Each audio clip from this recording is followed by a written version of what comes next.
call our meeting to order tonight. Renata, if you do the roll call. Ettinger, Here. McEvers, Here.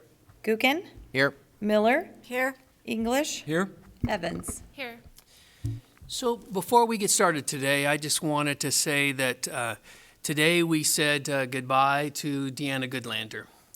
And those of you that knew Deanna, and maybe those of you that didn't, knew what a tremendous person she was for this community and how much she served this community for many, many years.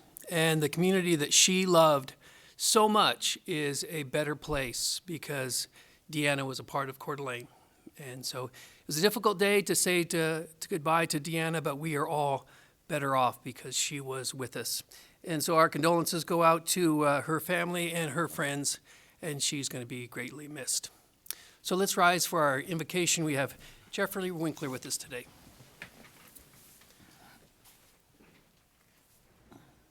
Please join me in prayer. Dear Heavenly Father, thank you for all that you've given us. Thank you for all that we have to steward this beautiful land. I just pray that we would have a great heavenly wisdom to operate and do business, and that you would continue to expand our territory, continue to expand our influence.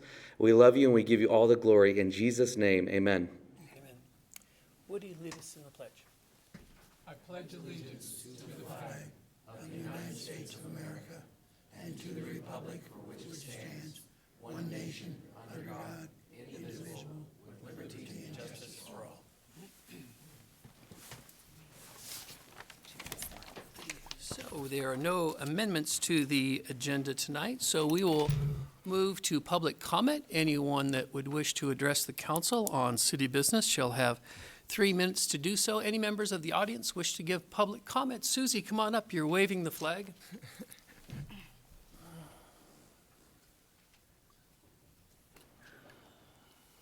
Good evening. I have a couple of comments. First to, sorry, it's a breathing thing again. It's hot weather. First to commend both Chief White and Chief Kenny. Oh God, I'm losing it tonight. On the command center and their response for the protecting those of us in the power outage last week. Now, it seems that there was a lapse in the notification of the actual power outage. We received a notice. I received a notice on my voicemail. I don't have a smartphone, but I do have a landline. And I don't know where I was. I think I was outside getting supplies. But the notice was sent out at 9:30. The outage occurred at 6:30, and apparently, according to Kenny Gabriel, they used an Avista website to determine the location of the outage. My power went on at 1. And the reason I'm bringing this up is because the people who were forgotten in that are the people who don't have fancy phones. And if they have landlines with portables, they're dead because the landlines with portables rely on electricity. And my concern is a friend of mine came really close to running out of electricity. And he requires electricity, as do I, for oxygen at night. And I think that, and I've spoken to the county commissioners on this, there are two things. Number one, I think that the city should certainly look into, and there was no information on anything. Number one, you don't have power, but I have a radio, a portable radio, but there was nothing on the portable radio. So my suggestion to the city is perhaps they look into an FCC emergency broadband or emergency band to notify people of these conditions, especially those who are vulnerable. I mean, it isn't only oxygen. People of all ages require medical treatment. And in scouring and calling a lot of people, there doesn't seem to be any way to address this to protect or to be concerned with our most vulnerable citizens. And I think it's something we need to take a look at. And I grant you that the Office of Emergency Management under Ben Wolfinger is responsible for notifying the public.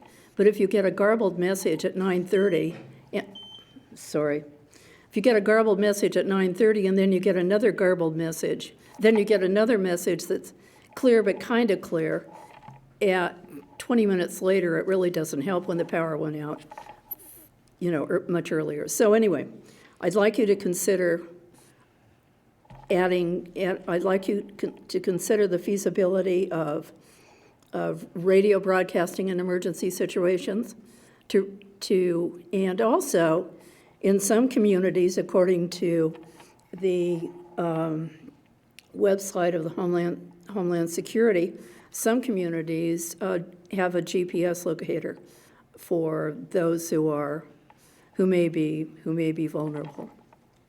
And that's something that the city could look into as well. And it probably would be done through the fire department, I would imagine. But they are doing it in other areas. Other areas have lists of people. Avista does not, by the way. Avista has a policy wherein they will not cut off electricity for those who are medically reliant upon electricity. But that isn't something that's distributed anywhere. So that's number one. So please consider that. It's important for all of us. I mean, I'm not the only one. There are a lot of people, and a lot of people were really in distress with that. But thank you to Kenny and Lee. Now, number two, I received an Envision application, 3 pages, that I think is absolutely outrageous. What is your race, ethnicity? There are questions on this that I find absolutely inexcusable. I think it's an outrage. Hillary said in her memo to me that I misinterpreted it. I don't think so. I think that this is for a city committee, and it appears to me that there are too many questions.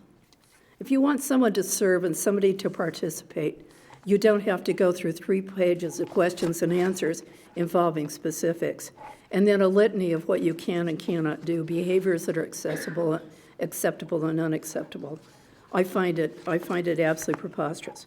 I realize Hillary said it's common, apparently, or something, words to that effect. I find it offensive.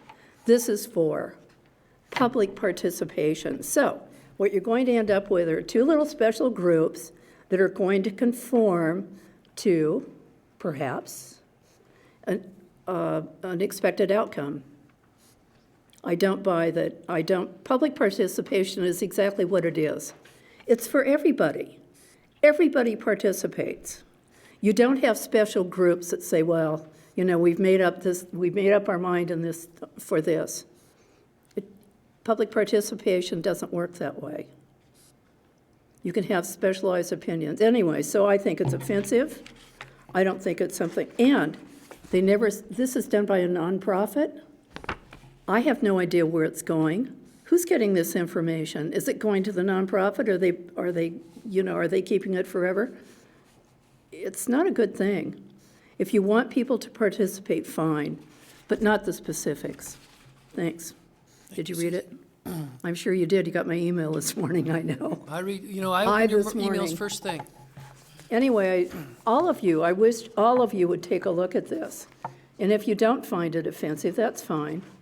I won't be participating in the focus group because I don't believe that anyone has the right to this information. And some of the questions are really iffy, in my opinion. What would be one that, and some of those I think are optional to answer, right? Some are optional, but if you don't answer them, then you're not going to be considered, right? No, I don't think that's the case. I guess Hillary is not here tonight to explain some details, but maybe at the next meeting, or Amy, do you have some? No, but Hillary is here. I Oh, can yes, see her. Hillary. Oh, sure, I'm sure she'll come up and, He's hiding. Yeah. and I didn't misinterpret. I read every single one of them. There's no misinterpretation of them. No, I didn't say that you Well, misinterpreted. no, she did in her email to me. Okay, Anyway, thanks for listening, and I'll Thank you, stop Susie. talking. all right. Maybe. And maybe not. Others for public comment? Come on up. Good evening. How are you doing tonight? Well, thank you. Good. Parking, it seems like we're beating a dead horse here, but I know it's not on part of the public hearings tonight. But the idea, the new idea has been presented in the newspaper, and it's idea I think headed in the right direction. I only had a couple of questions regarding it, and they might get answered, they might not. But for months, we've been told by you that the parking fees are or became part of the revenue for the parks. And then in the reports in the papers and so forth, it says that the new fee structure is going to cover administrative costs. So my first question is, if a revenue has been attained already, what's replacing that revenue if the fee structure only covers administrative costs? Is it going to be in my taxes? The quote of it going towards administration meant the administration of that parking program. So that program within the parking, the $10 or the $20 fee would go towards the administration of that program in the parking. Precisely. But before, we were told that the fees before were to help maintain the parks. Right, right? So if that revenue goes away, I want to know what's going to replace it. Who's replacing it? There'll just be a lower revenue. Right, so we'll have less money to invest in the parks, but that's something that the citizens have We'll look at spoken very later. loudly that they would like to see. Okay, fair enough. At least it's been thought through. The other thing is that in two separate reports, one said that it was going to eliminate all event parking except for the 4th of July, and I understand that because it helps pay for fireworks. And then in another report, it said that it was going to revert back to the higher event parking fee, and the passes would not be good on those days. I don't know what other report you're reading, but the intent is to eliminate all event parking except for 4th of July. That's the intent. And Troy will bring that forward a little later in the meeting. Yeah, I'm reading that out of the newspaper article from the Coeur d'Alene Press from a few There's a days ago. problem right there. Right, Dan? Okay, Absolutely. okay. Thank you very much. Anyone else? Brian, where's Brian at? I didn't mean that. In the back. I did mean that, Brian. Don't quote that. He was typing like crazy. First time you Anyone else wish to come up?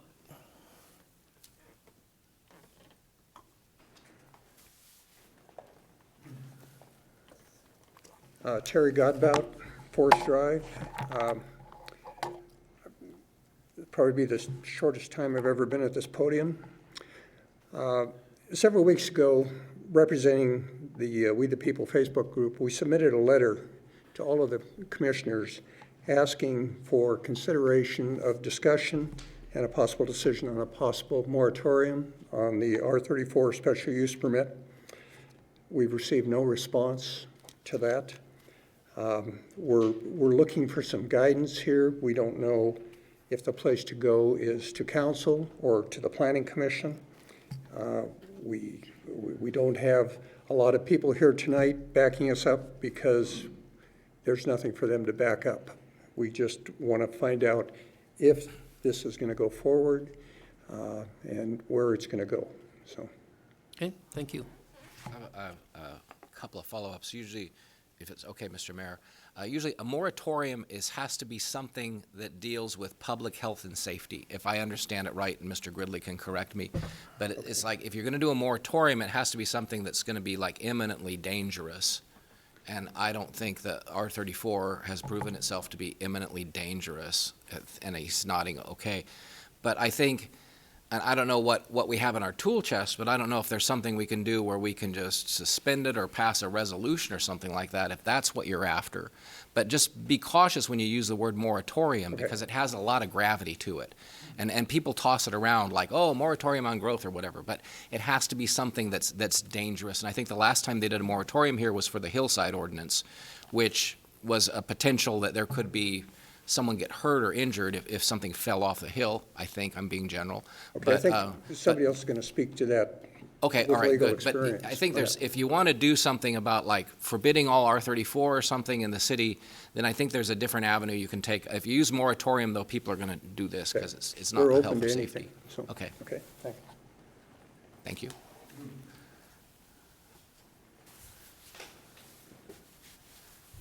Good evening. I'm Roger Smith. I want to follow up on the same topic. First of all, though, I'd like to acknowledge that Deanna, when we first started, as a very small group, trying to get direction and trying to form a small committee to preserve waterfront and riverfront access in the mill areas, that Deanna Goodlander was the first to come up to our group and support us. After a meeting, she came up, endorsed it, was very in favor of creating a committee. So I salute Deanna for that. Following up on previous comments about the R34, I was kind of upset that there was no response to a very well-thought letter that was submitted by the We the People group to the city. We used the term moratorium as a request to stop R34 up zonings or special use permits for R34. Coeur d'Alene is at a tipping point, as we all know. We have concerns, major concerns about traffic, could go really bad without some major moves by the city council. Schools are at a tipping point. Neighborhood preservation is a huge issue and sort of at a tipping point and a boiling point in some areas. And we also have the general welfare of the community. And from a little bit of research I've seen, that is grounds for a moratorium, is preserving general welfare in addition to health and safety. Certainly not a real expert on that, though. R34 zoning is a threat to all of those concerns I just mentioned: traffic, schools, general welfare, neighborhood preservation. Dropping R34 zoning into an existing neighborhood can be very threatening from all those standpoints. So I believe it's a time for a go slow mode. Whenever communities are at tipping points like we are, go slow is kind of the mode that we should be in. Council right now has some very important decisions to make because of that tipping point condition. So we're asking that you create a moratorium, or whatever the word is for it. The good news is that it's a perfect opportunity to do that. We feel with the comprehensive plan being updated that there's a perfect opportunity for enacting some kind of a set-aside or a stoppage of R34 special use permits until that's well thought out. And also timely from the standpoint that we just had a wonderful presentation on housing by the city and sponsored in 2030. A lot of good information came out there, a lot of negative things about just simply dropping R34. So there's some professional support there and guidance, I think, for this position. What we need, though, is we need direction as to the process. Which pipeline should this be in? What are the next steps? We want a formal agenda item on some agenda, either a council agenda or a planning commission agenda. I'm not sure what the pipeline is there, the process, but we are requesting formal agendizing of this topic for formal discussion within the city process. So, thank you. All right, thank you. See, we'll go over to David and then we'll come back. Good evening. David Lyons, 2nd Street in Coeur d'Alene. I want to just respond to Councilman Gookin's point. The statute involved is Idaho Code 676524. It authorizes you to grant a moratorium when there is, quote, an imminent peril to to the public health, safety, or welfare, unquote. So there's three prongs: health, safety, welfare, separated by the word or, which means it can be any one of the three. The hillside construction moratorium did involve safety, but that's not the only basis on which you can grant a moratorium. Welfare is a very broad term. In fact, public health, safety, and welfare is a term of art in the legal world, basically describing the police power of a city, which is your inherent power as a sovereign local government to legislate what you think is best in the interest of the public. The threats to neighborhoods and so on that Roger and others have described, and that many other people would be happy to describe, clearly fall under the term peril to the public welfare. So I think it's clear that the city has the power to enact a moratorium. There can be a debate over whether it should exercise that power. And as Roger and Terry said, there are plenty of people who are willing to show up and express good reasons why there should be such a moratorium, basically a timeout on R34 until the revision of the comprehensive plan is completed. And what the group is looking for is just some guidance on where to begin the discussion with you, the Planning Commission, who get it on somebody's agenda to start moving it forward. Thank you. Thank you, David. Come on up.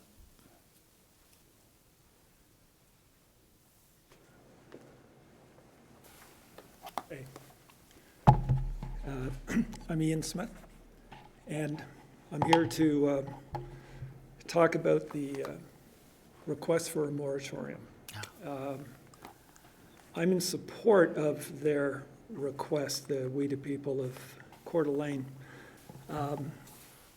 on considering any further R30, R17 to 34 zoning requests and special use permits until after the new comprehensive plan has been reviewed by the public, approved by the City Council. I've got two reasons for wanting to see a moratorium. First one is I live in the Garden District, and I participated in the appeal of the Planning Commission's decision to approve a R17 to R34 variance at the old Social Security building on Wallace and 7th that Miller Stouffer requested. You know, I realized through that process that you can't unring the bell, right? Once a decision is made and a structure that should not be in a historic neighborhood is allowed, like the tower on the 500 block, you look at it and say, you know, this is serious. If we're serious about the value of historic neighborhoods to Coeur d'Alene, then, you know, maybe a little timeout makes some sense. And I want to refer you back to the reasons that the council decided to approve the appeal and overturn the architect's request. And the first reason was that the Planning Commission didn't follow the guidelines in the comprehensive plan. That was number one. And number two is that there was criteria within the comprehensive plan, such as proximity to arterial, you remember that? And nobody knew what it was, right? They were amorphous terms because they weren't well defined. So you're making important decisions on things that aren't well defined, and that's always a bad thing to do. So that's number one. Second reason is more specifically for me out of, you know, selfish interest because I live in the Garden District. So I went and I looked at the zoning map just in my area, the 500 and 600 block of Indiana, north side of Coeur d'Alene, south side of Wallace. There's 41 lots in that area. 39 of them are R17. And then you go look at the permissible uses for R17. In a historic neighborhood, you can have kennels, you can have juvenile detention facilities, you can have all kinds of things that don't belong in a historic neighborhood. But it's on the books, right? It's what the commission uses to make decisions. So that, to me, doesn't make sense. So with these rezoning waivers being granted, the 17 to 34, I think that every vacant lot and every house that might be torn down is a risk to my neighborhood. That's how I feel, seeing the waivers being granted. So I'm hoping that the new comprehensive plan addresses the shortcomings and the future needs of historic districts. And so, since this plan is so important in decisions, I think that the moratorium should really be considered. And when that's in place, based on everyone understanding correct rules for the future of this city, then you revisit it. Thanks. Thank you. Anyone else wishing to give public comment tonight?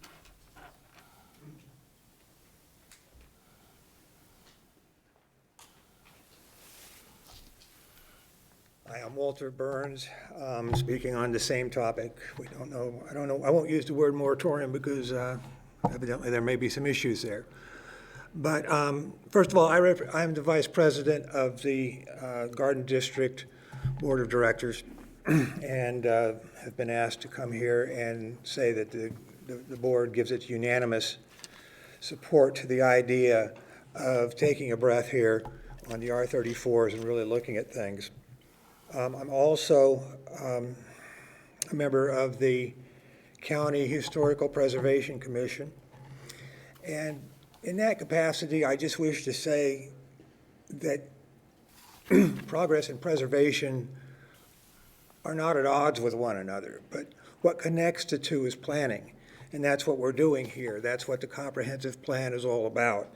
So I think the idea of taking a little time, taking a breath, and kind of putting the brakes on things until we can really, as a community, redefine what we're going to do going forward, I think it makes a lot of sense. So I just want to support what's been said before. Thank you. Anyone else wishing to give public comment tonight?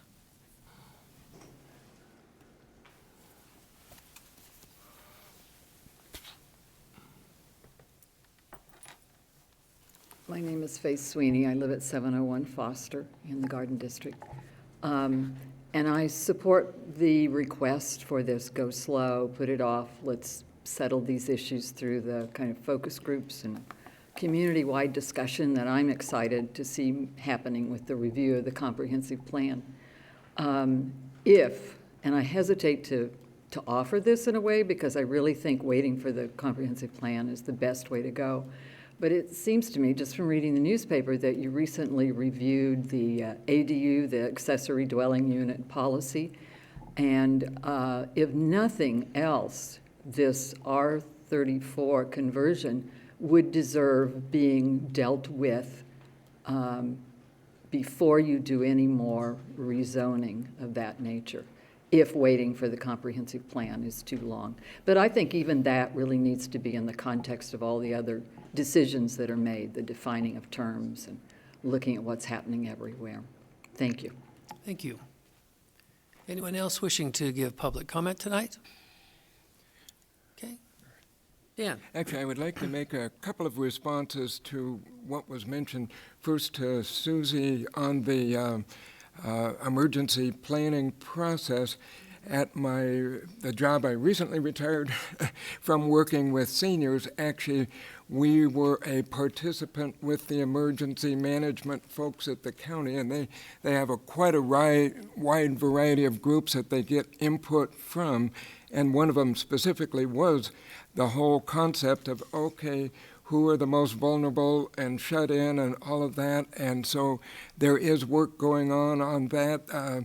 This is a good example where, wow, this is a real live example of something that maybe they hadn't thought of it in this context, but they need to, be aware and drill down. So hopefully that'll get covered in the paper or something. And on the parking thing, with the gentleman that came up, it's on the agenda for later, but probably way after most people are here. I think we'll deal with that. But I am the liaison to the Parking Commission and was at the last meeting when this got discussed and some of what's coming forward tonight. And I did want to just respond that while there was overall consensus for what they're talking about tonight, there was some difference of opinion, actually some strong difference of opinion on that very issue of, if we want to pay for things in the parks and all of that, this is one way we do it.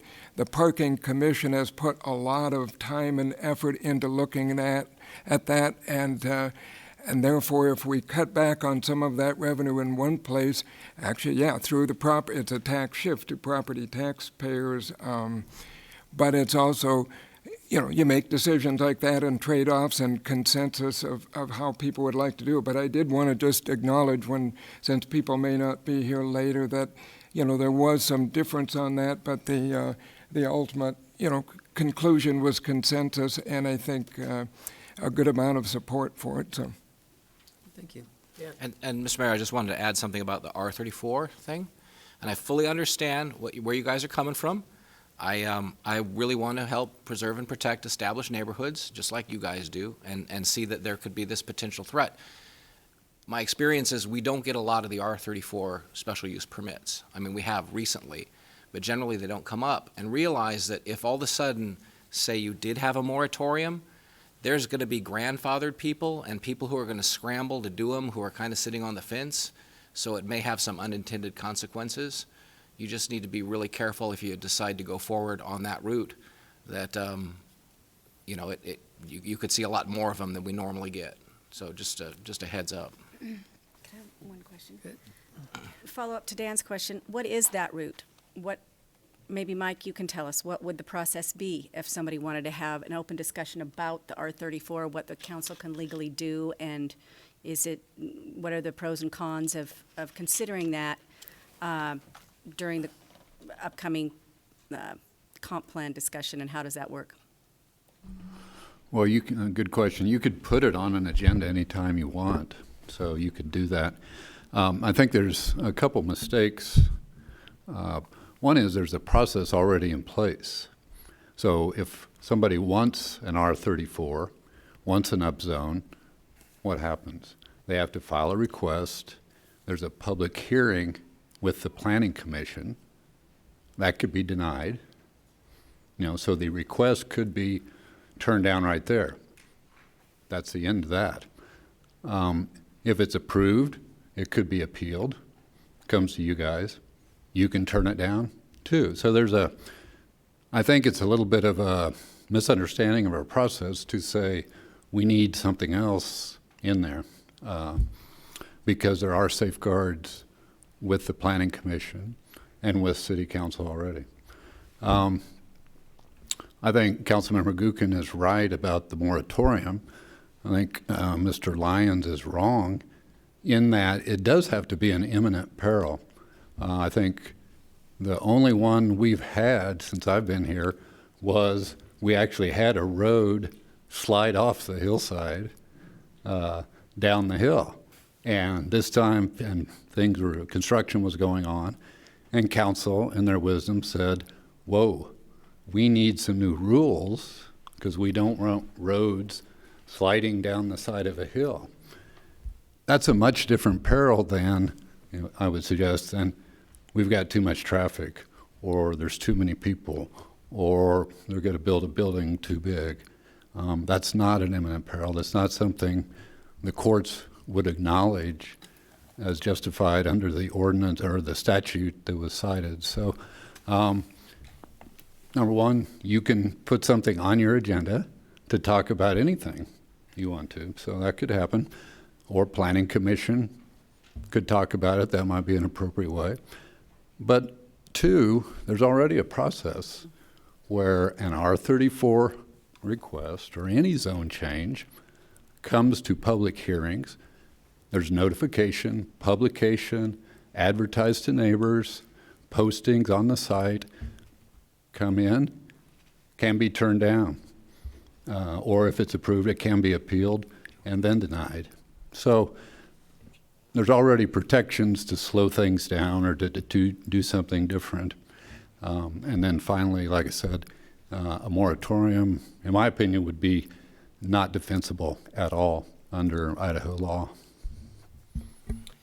Thank you. So I think that there's been some folks that have expressed some concern about that. And Troy, I guess if you would have a conversation with Hillary, I think the proper channel is to have that discussion administratively between yourself and Hillary and the planning department. And then from there, possibly have some conversation at the planning commission. And that may be the proper route. So for those folks who are wondering, what's the path? Right now, the path will be Troy will have some discussions with Hillary to see if we move that through the planning commission and have some discussion there. And then they can go through all the pros and the cons and then see if it reaches this body. So I think that's a good start. Great. To take. So, all right, any other public comment to be made? All right, we will move on then to presentations as we have the health corridor update. And Ben, you're here to give us an update on that. Good evening, Mayor and Council. Thank you for having us again for our third of 4 updates. As you can see, I'm not alone this time. We've made some headway. We've got a lot more ground to cover, so there's the whole team is here. Kaya Nesbitt with HDR is our project manager. Andy Parks with Leland Consulting is crunching the numbers, and then Dan Baker is with HDR here in Coeur d'Alene as well. So I think everybody knows the health corridor relatively well, but just as a quick refresher, it's the interstate down to Davidson between Government Way and Northwest Boulevard, essentially. Excuse me. And you'll see a lot more detail on this as we jump into the presentation. I should pause for a moment, let you know that just because of file sizes, what's in your packets is a little bit less detailed than what we'll show you tonight as we're going through. So if you see something that you hadn't seen before, that would be why. And then, Kaya, I think I'll just turn it over to you to run with it. Thanks, Ben. Thanks. So my name is Kaya Nesbitt. I'm the project manager for the health corridor and the lead for the design team. Over the last couple of months, we've been working diligently with the community, with stakeholders on this exciting project. Just as a reminder, there are really 3 main things we've been working towards with the health corridor master plan and economic feasibility study. First is to create a master plan that focuses on creating a vibrant, health-based community development within the district of the health corridor as it was defined. Second is to evaluate economic feasibility of an implementable urban renewal district, which delivers community value. And third is the duration of this study is 5 months long, so it was really a sprint. The intent was to have the study wrapped up by the fall of 2019, so we're just in the last couple of weeks of our work, in order for an urban renewal district to be created by the end of the year. And this is not just an isolated project in and of itself, it's building upon work that's great work that's already been done in the community, including the 2030 plan, of which I highlighted the overarching vision of creating greater Coeur d'Alene as the vibrant heart of North Idaho. So this outlines the 5-month process that we've been involved in. The key thing here is it's not just a vision, but also a development of figuring out how can we make this an implementable vision. So you see the blue really defines the master plan process, and then the green defines the economic feasibility process. Right now, we are currently here, so we're at the final presentation to City Council. This is the 3rd of 4 updates that we'll be giving to you, so we'll have our local team returning in September to give you the final update. We've been focusing over the last 2 months on the master plan itself. And working along part of that has been the economic feasibility aspect of it. But now that we have the master plan fully formed, we're really delving more deeply into the economic feasibility aspect itself. So you'll see tonight the final presentation of the master plan and some work towards economic feasibility, but that's still a piece that we're working on. So we don't have that fully finessed quite yet. I want to highlight that we have really worked hard on ensuring we have strong transparency with the community and stakeholders as part of this 5-month process. The yellow path outlines the multi-layered approach that we've taken, including multiple emails, stakeholder interviews, open public meetings, multiple open public meetings that we have engaged the community to participate in the creation of this master plan that has not been created in a bubble, just within the design group itself. We have essentially brought our studio here to Coeur d'Alene and engaged transportation professionals, urban design professionals, those who have been involved in the Urban Land Institute, and even some who were involved in the TAP study that was initially the instigator for this project in and of itself. We've also hosted pop-up meetings where we've had a chance to engage within Kootenai Health, and we've done a number of door-to-door distribution of workshop results in an attempt to try and touch as many people within the community and within the district as possible. So one question that I want to start with is why redevelopment at all? Why is this something we're considering? And there really is, there are many reasons for that. Primarily, this is a way of taking a more proactive role in shaping the community. We know that there are a lot of the parcels of land within the health corridor that are for sale, and it is continuing to decline. There are a number of other areas within Coeur d'Alene that are seen as more appealing places to develop. So what is happening there is a degradation of that environment, and creating an opportunity for redevelopment will help stimulate a new vibrant community within the health corridor. It also creates a chance to preserve and attract additional jobs, grow the tax base, attract private development, and accommodate the changing market conditions. So what you'll see is a development plan that is not set in stone. It's intended to be a flexible plan that has some elements that are intended to be catalysts. There are a number of important barriers that should be highlighted as part of the health corridor. Some of these are quite unique to this place, different than some of the urban renewal districts that have occurred within Coeur d'Alene. We have a number of obsolete buildings. This map here highlights the parcelization. So we don't have as many large swaths of land that are really attractive for a developer to come in and make a big move. And so that can be a challenge and a limitation to development itself. There's also a limited road network, particularly on the east side of I-90. So access to this parcel, for example, is quite challenging. So those are some of the things that we have thought about in terms of what's important in creating the master plan. Bike ped infrastructure needs to be upgraded. We want this to provide mobility for all. It's important to think about car and auto transportation, but also bikes and pedestrian safety. And there are also few amenities for workers or residents. So what are the kinds of things that we can add into this place that will benefit the community overall? One thing that's really unique and interesting about the health corridor is the fact that we have Kootenai Health as a key anchor. So we term this a health-oriented development. Having a strong anchor like such a strong employer within North Idaho as Kootenai Health is a fantastic thing to build off of. Kootenai is a very important partner, and so as we've developed the master plan, we've been thinking about ways that we can benefit and support Kootenai as well as the overall community itself. And as we do that, we think about Kootenai not just as an isolated health campus, but one that is integrated into the community and creates a mutually supportive growth within Coeur d'Alene. So this is our ultimate master plan. I believe Copies of this were distributed as part of your packet. We'll also be uploading this to the Ignite CDA website for public viewing as well. This has evolved since our last charrette, which was our last public meeting, but it essentially has been evolving in detail. This is the plan that was approved in our last public meeting and presented, at least in sketch form, at the last City Council meeting last month.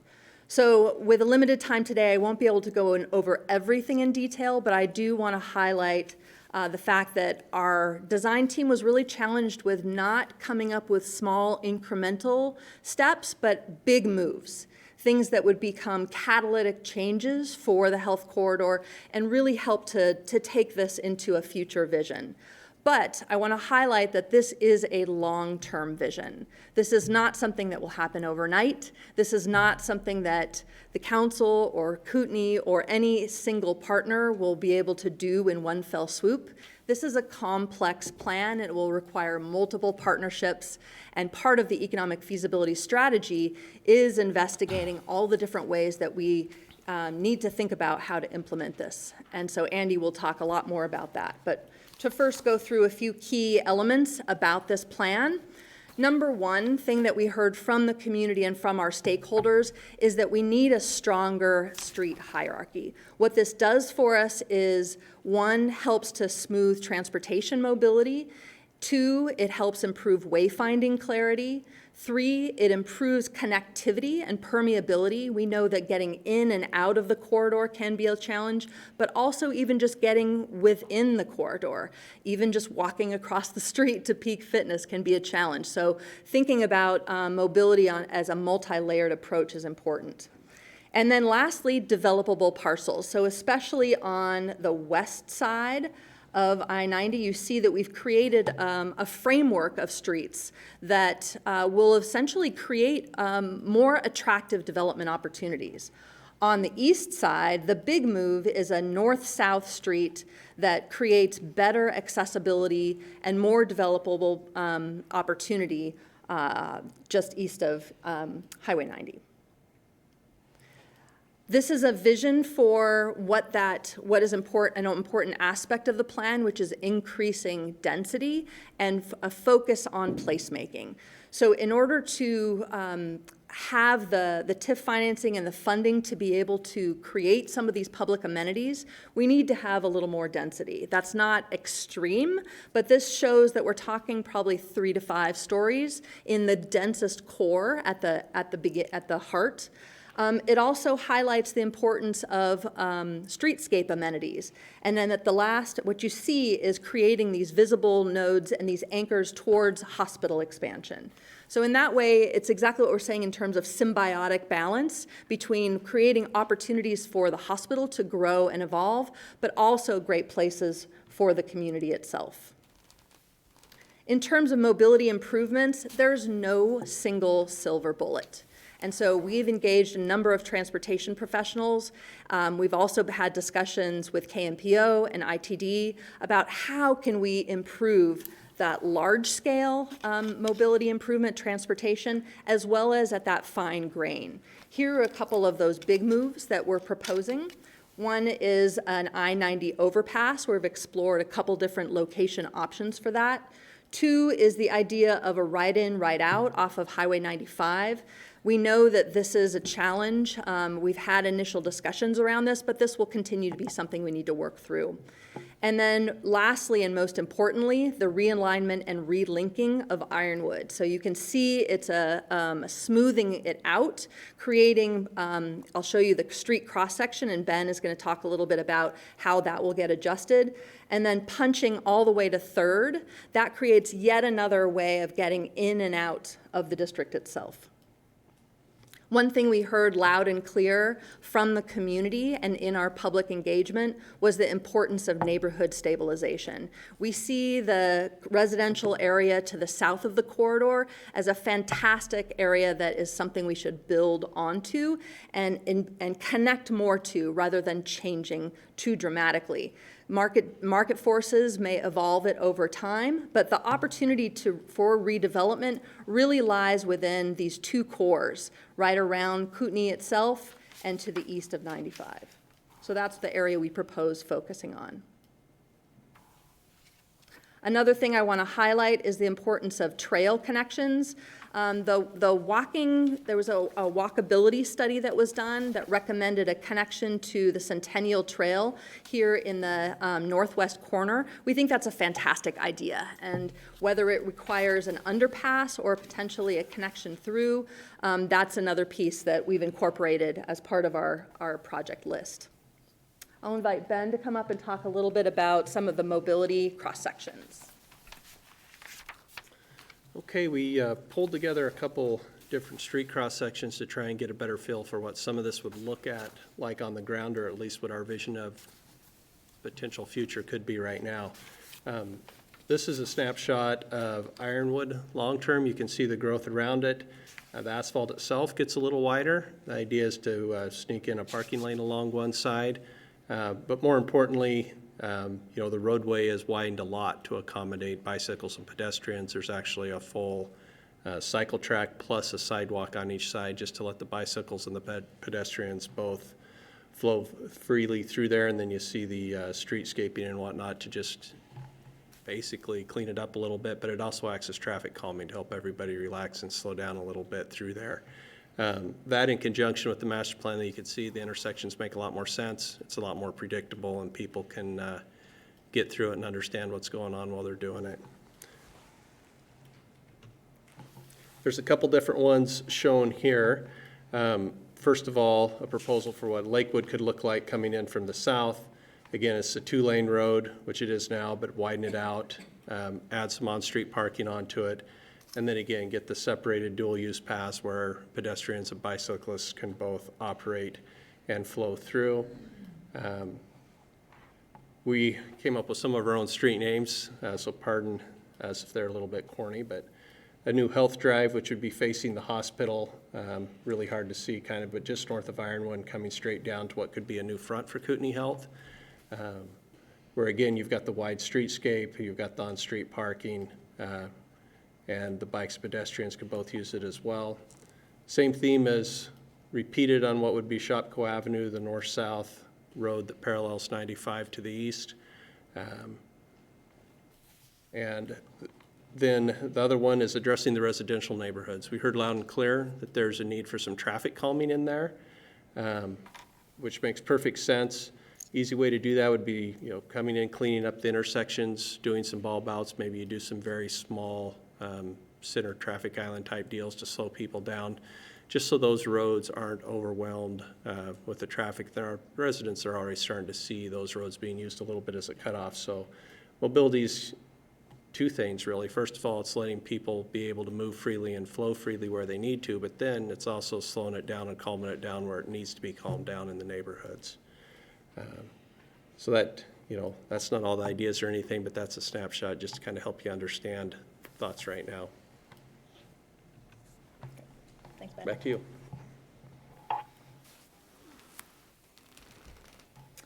So, as I mentioned, this is a long-term vision with the Urban Renewal District. This would have be a 20-year plan, but the time frame for actual build-out is likely quite a bit longer. So in terms of thinking about implementable phases and how we finance the public projects that are highlighted within this plan, I'd like to invite Andy Parks to join me with more explanation in that realm. Thank you, Andy. Thank you, Kaya. Good evening, Mr. Mayor, City Councilors. Andy Parks, this is my first visit to you, so I'll give you just a little brief background on me. I've been doing finance management consulting for local governments for the past 17 years, working with urban renewal as well as strategic plans for a variety of different things, such as water systems, sewer systems, street systems, and so forth. Prior to that, was the CFO for the city of Bend, worked with the city for 13 years. Urban renewal was one of those key areas of responsibility that I had, and it's one of the places where I actually met Dave Leland, who is the founder of Leland Consulting Group, who I'm working with as a team member with this team. Dave just turned 80, had open heart surgery and so forth, and just reminded me, talking about this, that when I hired him in in Bend, he said, if you're going to have a plan, have a great plan. And I think this is what, this team is trying to put together for all of you. So together with Leland Consulting, we've been tasked with completing the economic feasibility of the vision, desired by this community. And Kaya has done a great job of laying, that vision out and what that all entails. On that task, we've made considerable progress. We've created the models. We've been modeling that, analyzing various components of it, the playoff of this versus that, change in assumptions and so forth. But we want to ensure before presenting, final numbers to you and a plan to you that, we've vetted this information fully, particularly with some other, partners that are key in this evaluation and this plan. With that, we want the economic feasibility, to be grounded in reality. That reality, is different, in every single community. It's got to be responsive to the market demands, not what we would wish it to be, but what we believe it would be based on research and analysis. There's certainly locally here, as Kaya mentioned, the hospital is a key player in this. They ultimately own about 30-some% of the valuation within the district. There's large developers, also other developers in that area that are going to be key to this. One major item is parking that we'll touch on here in a little bit in terms of the cost element. And then it's key to any project of this scope and magnitude to have early project successes. I mentioned this is, goes well out beyond 20 years. 20 years is the urban renewal district duration. It's, a key piece of the funding challenge in putting that together. There's other barriers, challenges that you've seen on this in any endeavor of this scope, magnitude, of this duration, is going to be a challenge and is going to have those things. And it's just figuring out and learning what you can learn and addressing those as best you can. There's also opportunities, a number of them that we'll talk about. To realize success with this plan, we're going to need to have the long-term public-private collaboration with a number of transactions. These are going to be small, some are going to be large. It's going to require not just TIF, local government money, but there's going to have to be other dollars as well. Like what? We'll get to that. Okay. Patience. Well, you just stopped. Well, not to compare this project to war, but you may recall how Secretary Don Rumsfeld answered a press question on planning efforts. And, there are known knowns. These are things that we know. We know there are known unknowns. That is to say, there are things that we know we don't know, but there are also unknowns. There are things we don't know we don't know. Stop. Please stop. So as projects become larger, multidisciplinary, as Kaya explained, longer in duration, there are going to be more things that we don't know. These things will change over time. This plan, as you mentioned, is something that starts this. It's a launching point. It's an update. Updates will be necessary, and they will be appropriate.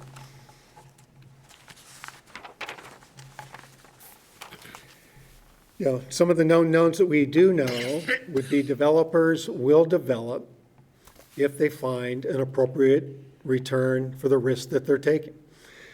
They will develop consistent with the framework that is established or that as it is modified. We also know that absent a framework, they're going to do whatever it is they can do that will make money. It'll be less structured. It'll be more individualized. With a framework, which is suggested in this plan, development will be more consistent, reducing costs, both for them and for the local government. One known that's somewhat an unknown, or it could fall into all those different categories, may be the garden inn site impact. We have a pretty good idea of the financial implications of this particular property. We know what needs to get done legally to keep this property into the boundary. It's has a very net positive impact to the district from a funding standpoint. It's a very visible project. It is potentially a very much early in the process, but it does require de-annexation from the Lake District, which has some historical precedence within the state of Idaho, as well as the city of Coeur d'Alene having done this with other districts.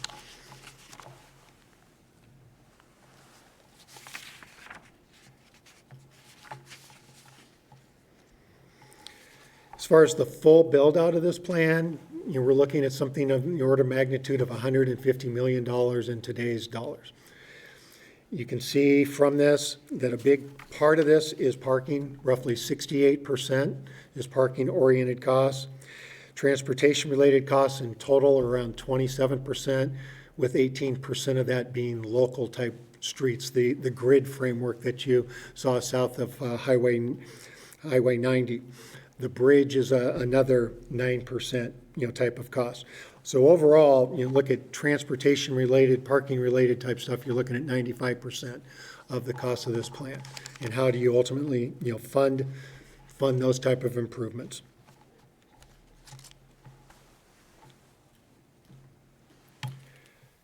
So going back to the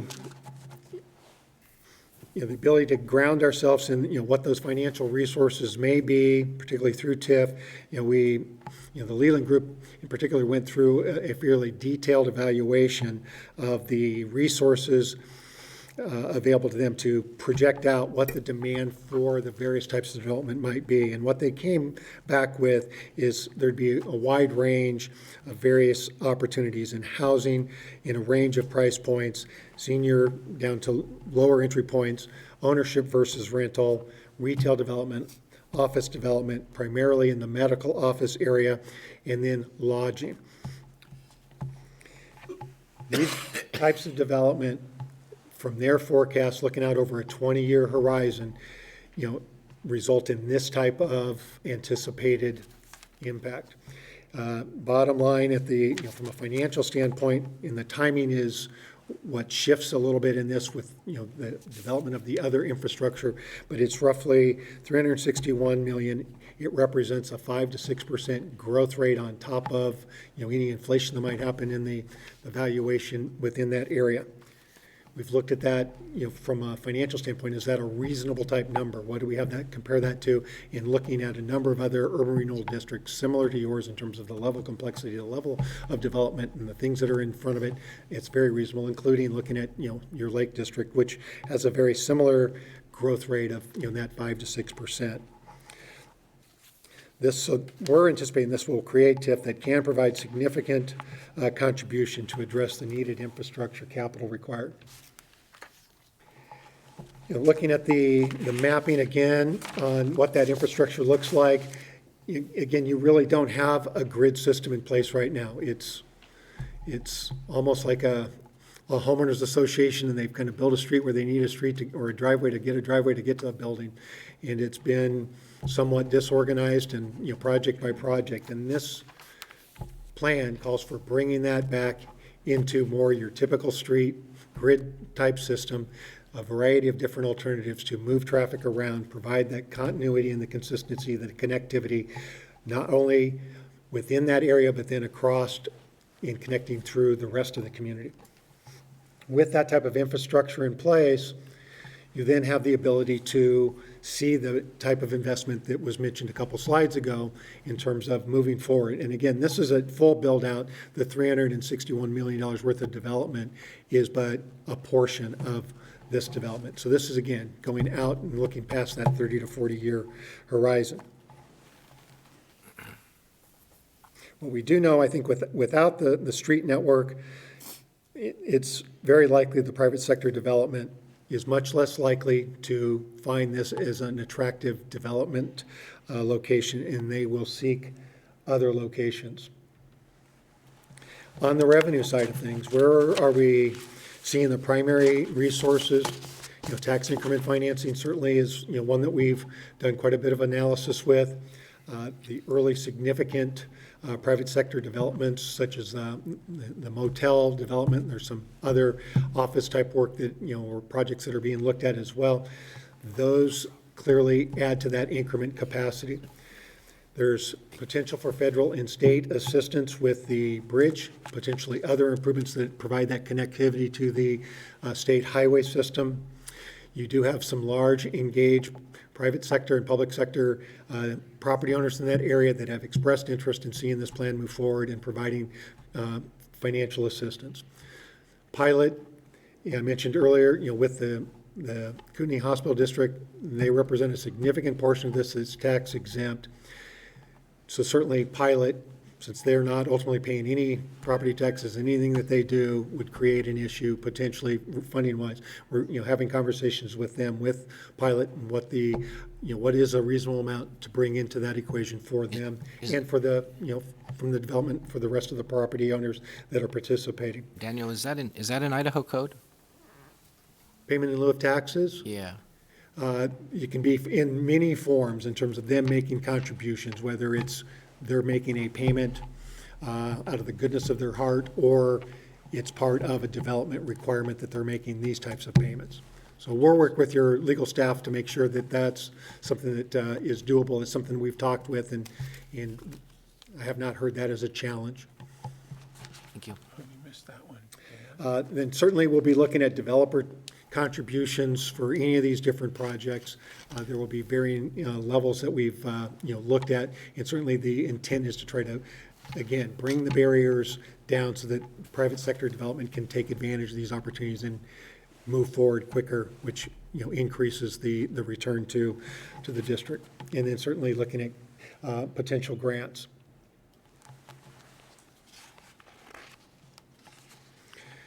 Urban renewal, tax increment financing, redirecting a portion of property taxes, is a valuable tool for these types of, projects, providing funding for infrastructure and other barriers to development, increasing the pace of development and providing long-term sustainability. We believe that, the development likely will not optimize sites if not for urban renewal. It will continue to be done. Those that get done in that particular area will be less than maximizing their potential. Even with a strategic plan, that would be, the case. But we believe, certainly with urban renewal, it's an investment that provides a very favorable payback period for the city and the other jurisdictions, and also an excellent return on the investment. Thank you. So essentially today we have for you the full build-out master plan expressed, and happy to take questions about that. As you heard from Andy, we're working towards the economic feasibility portion of this. We have some, he and his team have been working through a number of different models and different funding strategies. So as you've seen tonight, we're working into that. We do not have that fully fleshed out yet, but that's something we'll be working through over the next month or so. Questions? Woody? Just a few. 68% of the budget is parking, it said. You want to come up? Yeah, the money guy got to come up. Yeah. It's all about the money, bud. And being from Bend, and it's not Idaho, so we have to question it. So 68% of your funding is showing parking. So that's all public-funded parking. There's no private parking in that plan. That's not a known. What's So- that? Did you say that again? That's a flexible type Okay. item. There he goes again. Yeah, Okay. it's flexible. This is going to be parking for private business. Right. And to Okay. whether it becomes a private facility or whether it becomes a public facility, that's being fleshed out and will be part of the funding strategies. Okay, so the 68% of the whole is based on, this is what it's going to cost to do this plan amount of parking. Correct. Whether how it's funded is different. Okay. Correct. I noticed, I love the Straighten Road, but then I went and looked at a map. It's going through big buildings that are there right now. How do you do that? Tell me how you do that. So we've done an evaluation of the existing framework, and there are some buildings that are towards the end of their life and potential to redevelop. Others may be more challenging, and we'd have to work through that. So this is a vision for the plan, actually working on a parcel-by-parcel basis to figure out how to navigate those is still to be determined. Okay. Yeah. So what I see as a straight line may not be perfectly straight, or that particular curve. That's correct. I get the idea, but yeah, I see you going through some new buildings. I'm going, really? How do you do that? Yep, we've done our best to show what the ideal alignment would be. Further studies will absolutely be necessary, both in terms of understanding the overall traffic as well as the alignment. Okay. Ironwood the third probably isn't going to happen. The church is adding on as we speak. We looked at that right away many years ago, trying to get across to third. But I love the idea of it, unless we know somebody at the church, huh? No? Not gonna happen. Not that church.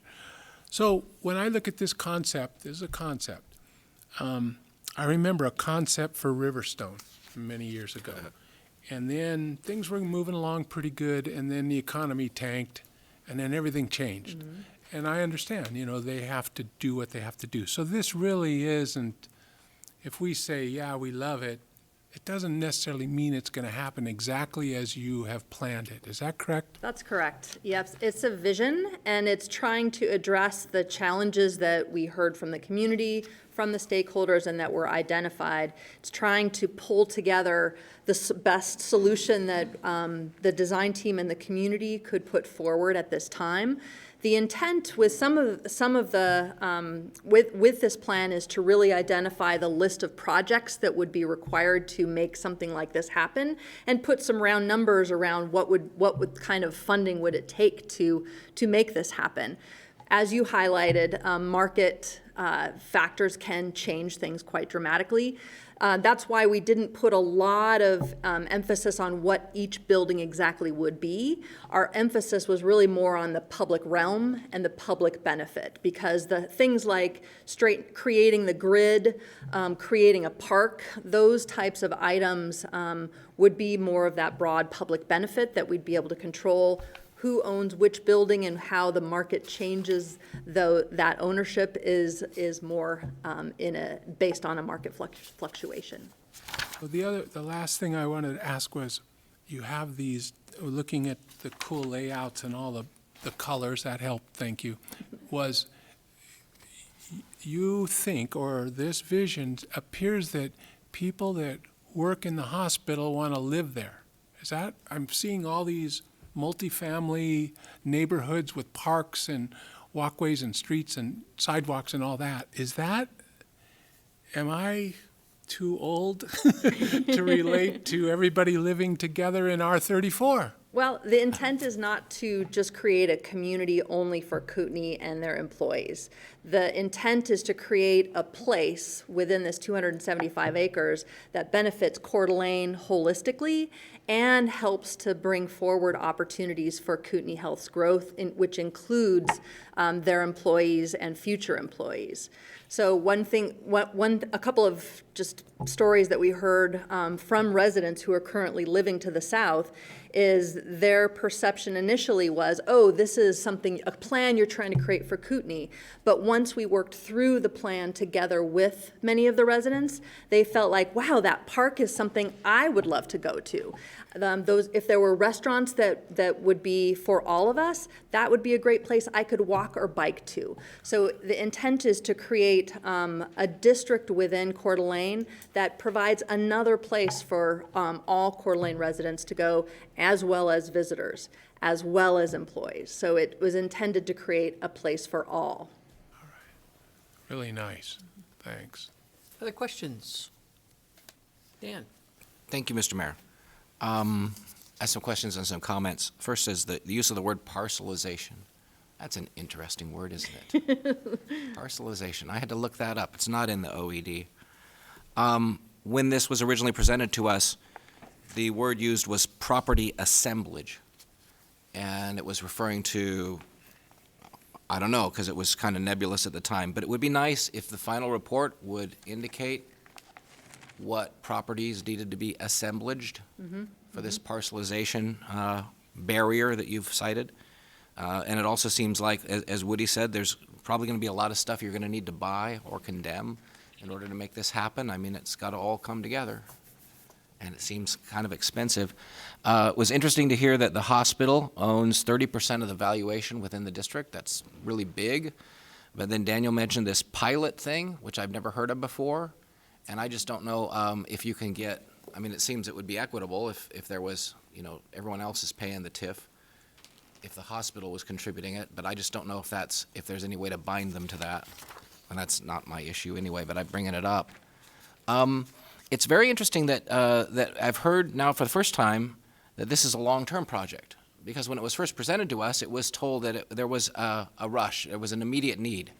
So it's good to hear that that was exaggerated, because I know that tax increment financing doesn't work short-term. I mean, it requires a long-term investment. So, I mean, the way it was presented to me, it was almost like they were going to put the hospital on casters and roll it up to Rathdrum. It's good to hear that's not going to happen. Neighborhood stabilization. So you have this map and you have these properties that are south of, I guess, Emma, and we're going to leave our hands off them, which I thank you for I'm getting that impression that pretty much that's going to be kind of left alone. But then if it is, why include it in the district? So, yeah. To answer that last question, I think as Ben has highlighted, we have heard from the community that there are traffic issues along both Emma and Davidson. There was consideration of that broader district to include and study those areas. The conclusion the design team came to was that's a valuable asset as a neighborhood framework, and our focus for development should be further north. But that to benefit the community, additional traffic calming would be a community benefit. And that's a good purpose for urban renewal, so thank you. And thank you for all the people who live there. Yeah, and Daniel, you mentioned the thing about straight lines, you know, having straight lines in the grid. You really got to drive this city. I mean, straight lines just don't happen everywhere. And so it's kind of cool when they do. But, I mean, if you have the time, drive north on 7th Street tomorrow and you'll see what I'm talking about. Density. So we use the density word, which we were told at the meeting at the missing middle that we weren't supposed to use the word density anymore. But I like the word density. Are we talking about primarily commercial here, or mixed use, or residential? What's the density apply to? We're talking about mixed use, and so within the plan, I can actually go back a little bit so we can speak to a few things. There's one. Within this core area here, this section here we envision as potentially ripe for that medical office. So that would be predominantly commercial. Some of these areas could have retail on the ground floor, residential above. They could also be hotel parcels. This portion here would be a fantastic rec center if this alignment did mean that there was a shift of where rec center might become. Having that connection to the park would be great. We resisted a bit defining building types. Actually, I think you have some of that here. Color map. There we go. This one shows community rec center, medical office, retail, commercial, mixed use, ground floor level retail, hotel, multifamily residential, townhomes, cottage homes, and parking structures. So overall, definitely an intent of being fully mixed use, not any single use. Cool. And I know, and when you talk about this increased density, we're also concerned with open space, green space, and I see you have that in there, and I appreciate that. Parking seems to be addressed, so that's good. The only other thing I was going to say, which is something when Ben was talking about the street layout, is just remember that not everyone in town is, 30-something, working at the hospital, able to jog every day while they're listening to their iPhone. There's a lot of disabled people and people who can't access these kind of features, so I hope you include those kind of designs and considerations. Also, this is the hospital. It is where you drive when you are sick, when you're going through treatments and stuff, and so consider that some of those people may want to be ambulatory a little bit. We need to consider infrastructure and access for them as well. So thank you. Good point. Thank you very much. Any other questions? Ron? In the funding part, you mentioned grants, and then you've got urban renewal. What if you don't have either one? I'm less concerned with grants. You what? I am less concerned with grants. Would say without urban renewal, this whole thing becomes very, very, very challenging, and I'm not sure it would be able to pencil. You'd be putting the complete onus of correcting a number of issues on the private sector. They've had that opportunity to do that. It hasn't happened yet. Would they? Possibly.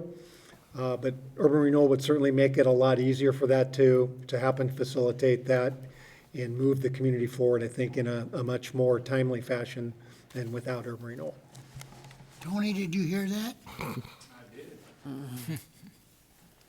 Kiki, you have something? I just had one thing. In the economic feasibility piece of this, perhaps, or maybe through the URA, is that there going to be data about the number of people who will be working here versus the number of people living in the footprint and the number of people visiting in the footprint?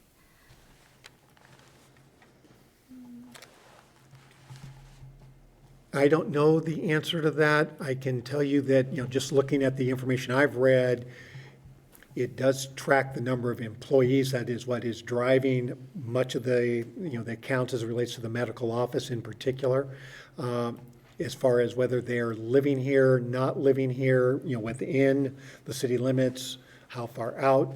I'm not sure if that is addressed.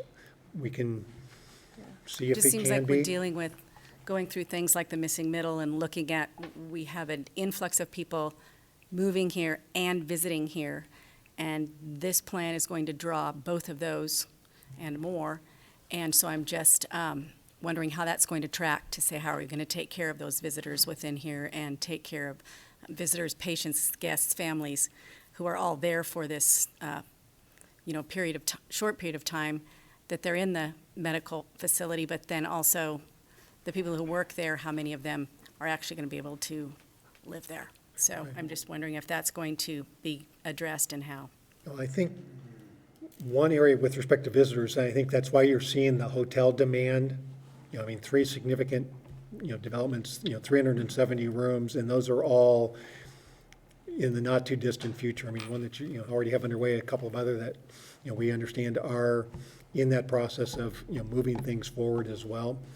And as, Kaya mentioned, there's a couple of other pad type things that are, anticipated or potential, longer term that, would potentially result in, certainly by the looks of this, you would anticipate that that's what would happen.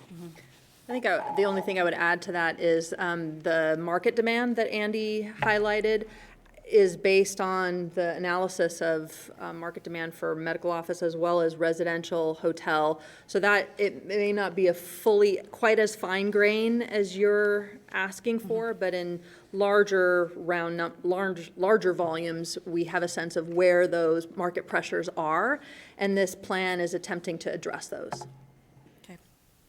Any other questions? Dan? Well, just to kind of give feedback, I also happen to be on the Urban Renewal Board, and I think we have you there tomorrow too, but just to, kind of underline a couple of things more for the people who are listening in that, there are still some big decision points on that. That's what all of this is about. And making sure that I'm hearing and stating correctly that, it sounds like for this to happen, participation of urban renewal would be a key piece, and they'd be a key player basically to help make it happen. But by no means is this going to be all an urban renewal project. It's like, wow, they're going to take on this whole thing. Not, right? Right. It's not going to be all urban renewal by any means. Well, I mean the funding.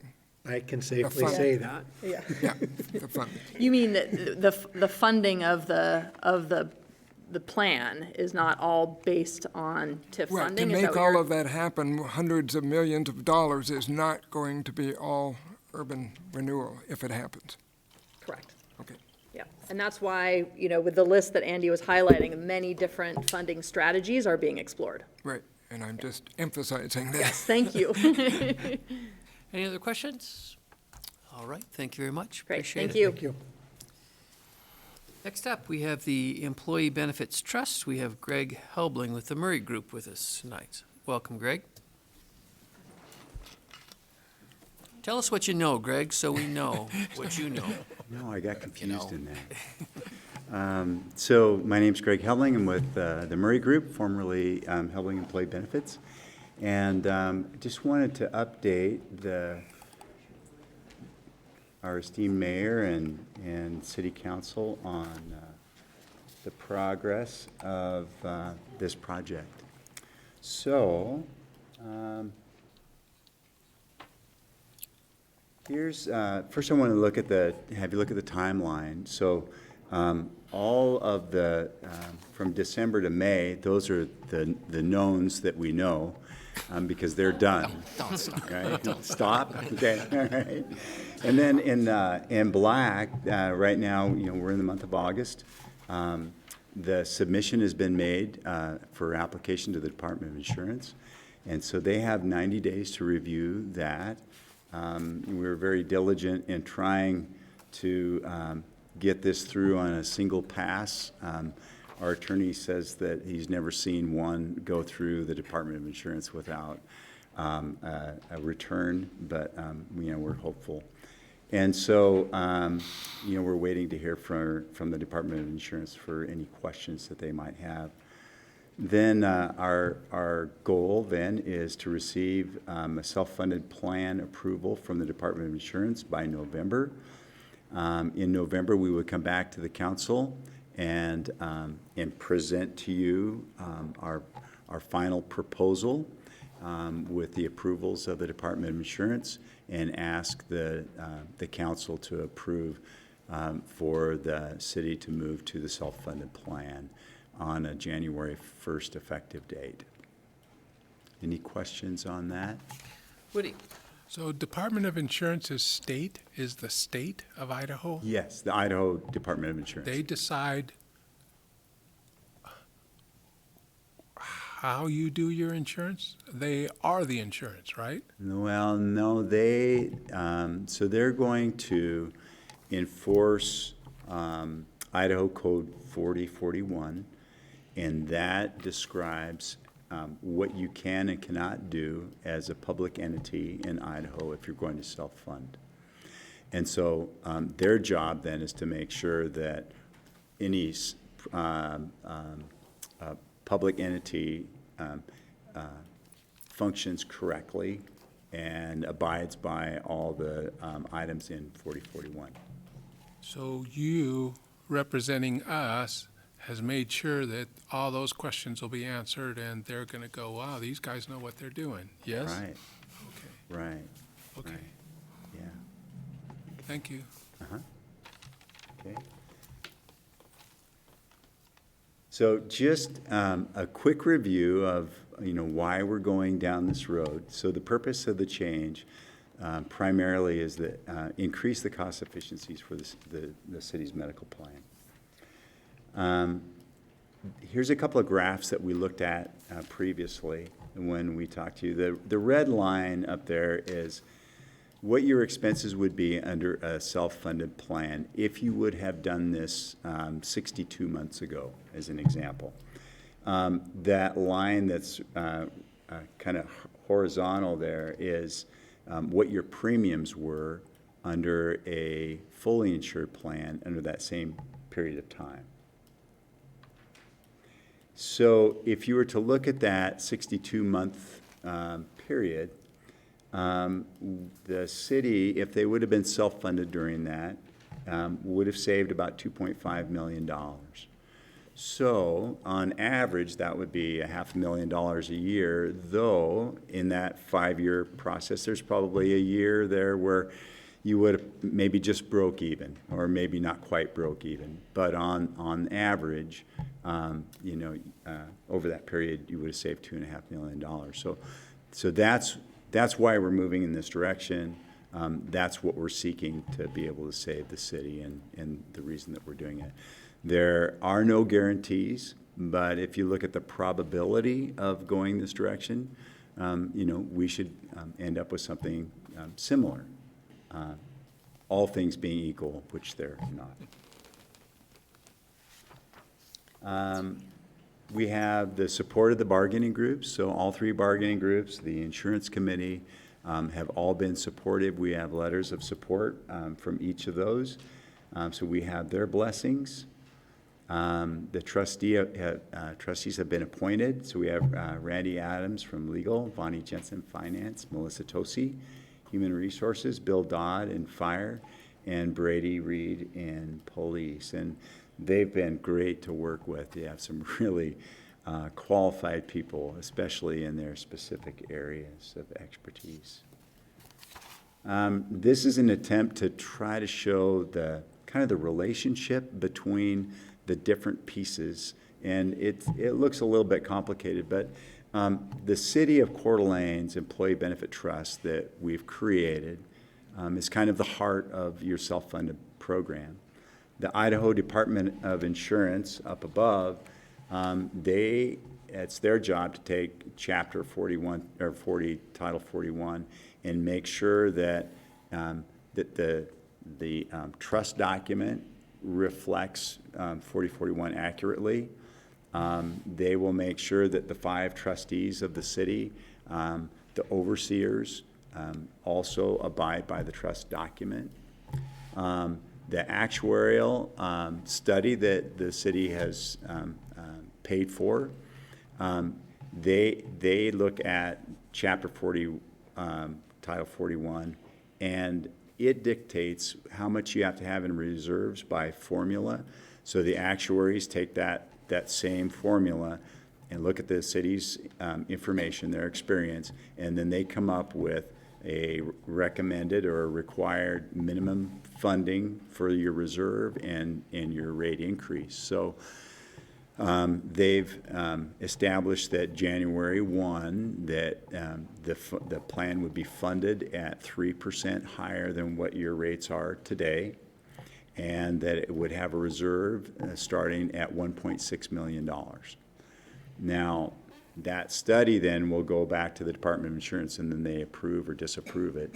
But we encourage the actuary to have a discussion with the department ahead of time, just to kind of make sure that everything looked good before this submission was made. And they seem to be talking the same language, and it sounds like it should be approved. In process, the city of Coeur d'Alene would send their monthly premiums to the trust, and then Regions, the claim payer, will bill the city on a monthly basis for their fixed costs, which would be administration and stop loss, and then they would bill on a weekly basis for the claims that are incurred. And so then just briefly, to kind of summarize the governance of the trust. So the Idaho Department of Insurance administers the Idaho Code. You have your 5 city-approved trustees. The department approves or denies actuarial recommendations, as we just talked about. The funds in the trust can be invested under the same requirements as the city's general funds. Those are identified in the Idaho Code as well. Returns on the investments must be retained in the trust. So the city can't take the return off of that and use it somewhere else. The trust reserves can only be accessed for plan expenses. And so you say, well, okay, how do we get our money back? You know, why are we doing this? So in future plan years, if the trust reserves exceed the actuarial requirement, and that'll be done each year, then the city can either reduce their monthly premiums, or they could omit a monthly premium, often referred to as a premium holiday, or a partial month's premium holiday. So rather than that being, you can't take the money out of the trust, but you could, if there's excess in there, it can be burned off in terms of saving the city higher premiums or a full month payment. Question on that, Greg. When we talk about reduce monthly premiums or omit a monthly payment, we're talking about for the city. The city can't omit a payment. Correct. And that would be a way of recouping that initial $1.6 million deposit. Correct. So to speak. So I just want to make that clear, because when you talk about reduced monthly premiums, you may be talking about the individuals are thinking that they're going to get a monthly holiday Right. on their bill. Yeah, the employees. But the city, I mean, we want to keep the premium low for the employees, but this is would be omitting a monthly payment for the city as a contribution to the trust. Correct. Okay. Yep. Yep. Yeah. Just a couple of questions. So when you go to the Department of Insurance guys, do they look at our city economics, our fund balance, and our loans, and have we got good credit? Does that have any standing in this? No, it really doesn't. They're just looking at, what your prior expenses have been on your claims and try to project that forward and then make sure that the reserves and the premiums are sufficient to keep that going. Yeah. So why would they say no? Because it's government. Yeah, I get it. I know I'm talking to government, but I think that, they just want to make sure that these public entities, that everything is well thought out, because historically in the state, before the Department of Insurance was involved, there were self-funded entities that got in trouble, and the Department of Insurance didn't even have a say in it. And so then there was legislation that was passed and language put in the code that gives them the strength to be able to do that, so that a public entity doesn't get in trouble. Has any city in the state right now doing this? Yeah, I had my list memorized last time we talked to you, but yes. I would say there are 15 cities maybe in the state of Idaho. There's also a statewide school insurance trust that probably has the majority of the school districts in the state of Idaho in a larger trust that is self-funded as well.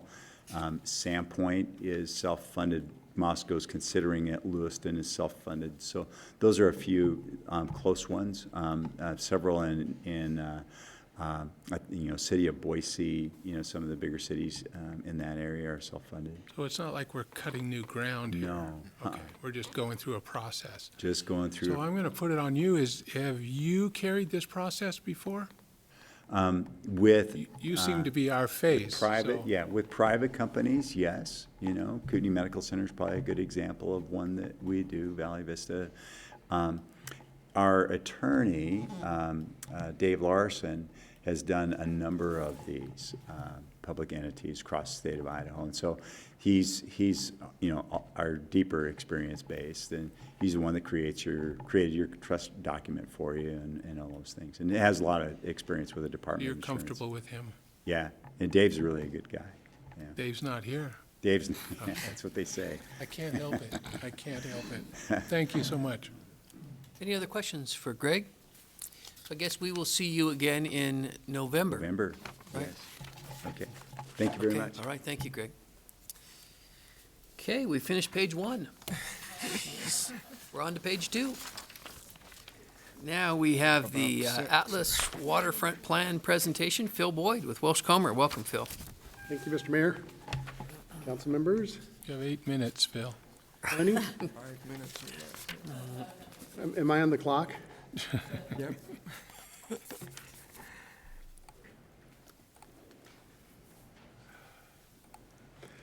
Okay, thank you for having me. I know I'm batting cleanup, and it's late, it's getting later. So I'll quickly move through this. We are getting ready to take the project out to bid. And so Bill Greenwood, Tony Burns, Mr. Mayor suggested I come in front of council, just give you guys a kind of a brief rundown of where we're at. So the purpose is just to let you know that we're headed out. The plans and specifications are being finalized, and you all might remember tremendous amount of community input. At some point, the community input stops, and the ink has to hit the paper, and the design effort really starts. And that's what we've been doing for the last 5 months. Pretty intensive effort. It's a very significant project. We'll put it out to bid at the end of August, and the critical path element here to think about is the low water work. Remember, there's a tremendous amount of shoreline stabilization work that needs to occur along the waterfront park area, and that needs to occur during low water, which is right around November 15th. So we're pushing the timeframe with which we need to get out to bid. As a side note, on a parallel path, also there's work going on in the master plat and the PUD. We've taken that about as far as we can until we finish the development standards. The development standards will be presented to the Planning Commission in a draft format. One of the things the Planning Commission wanted to know about was, how did the developers feel about this? The development community feel about the project overall? We did a nice presentation here. Councilwoman Miller facilitated it here with developers. We've actually done another survey, and we're soliciting input back from them. So that will inform, that input from the developers will inform the development standards, and then we'll move forward with the master plan and the PUD. We're also just doing general developer outreach, or maybe you might consider it soft marketing, making developers aware of it. And when I say we, I'm referencing Heartland.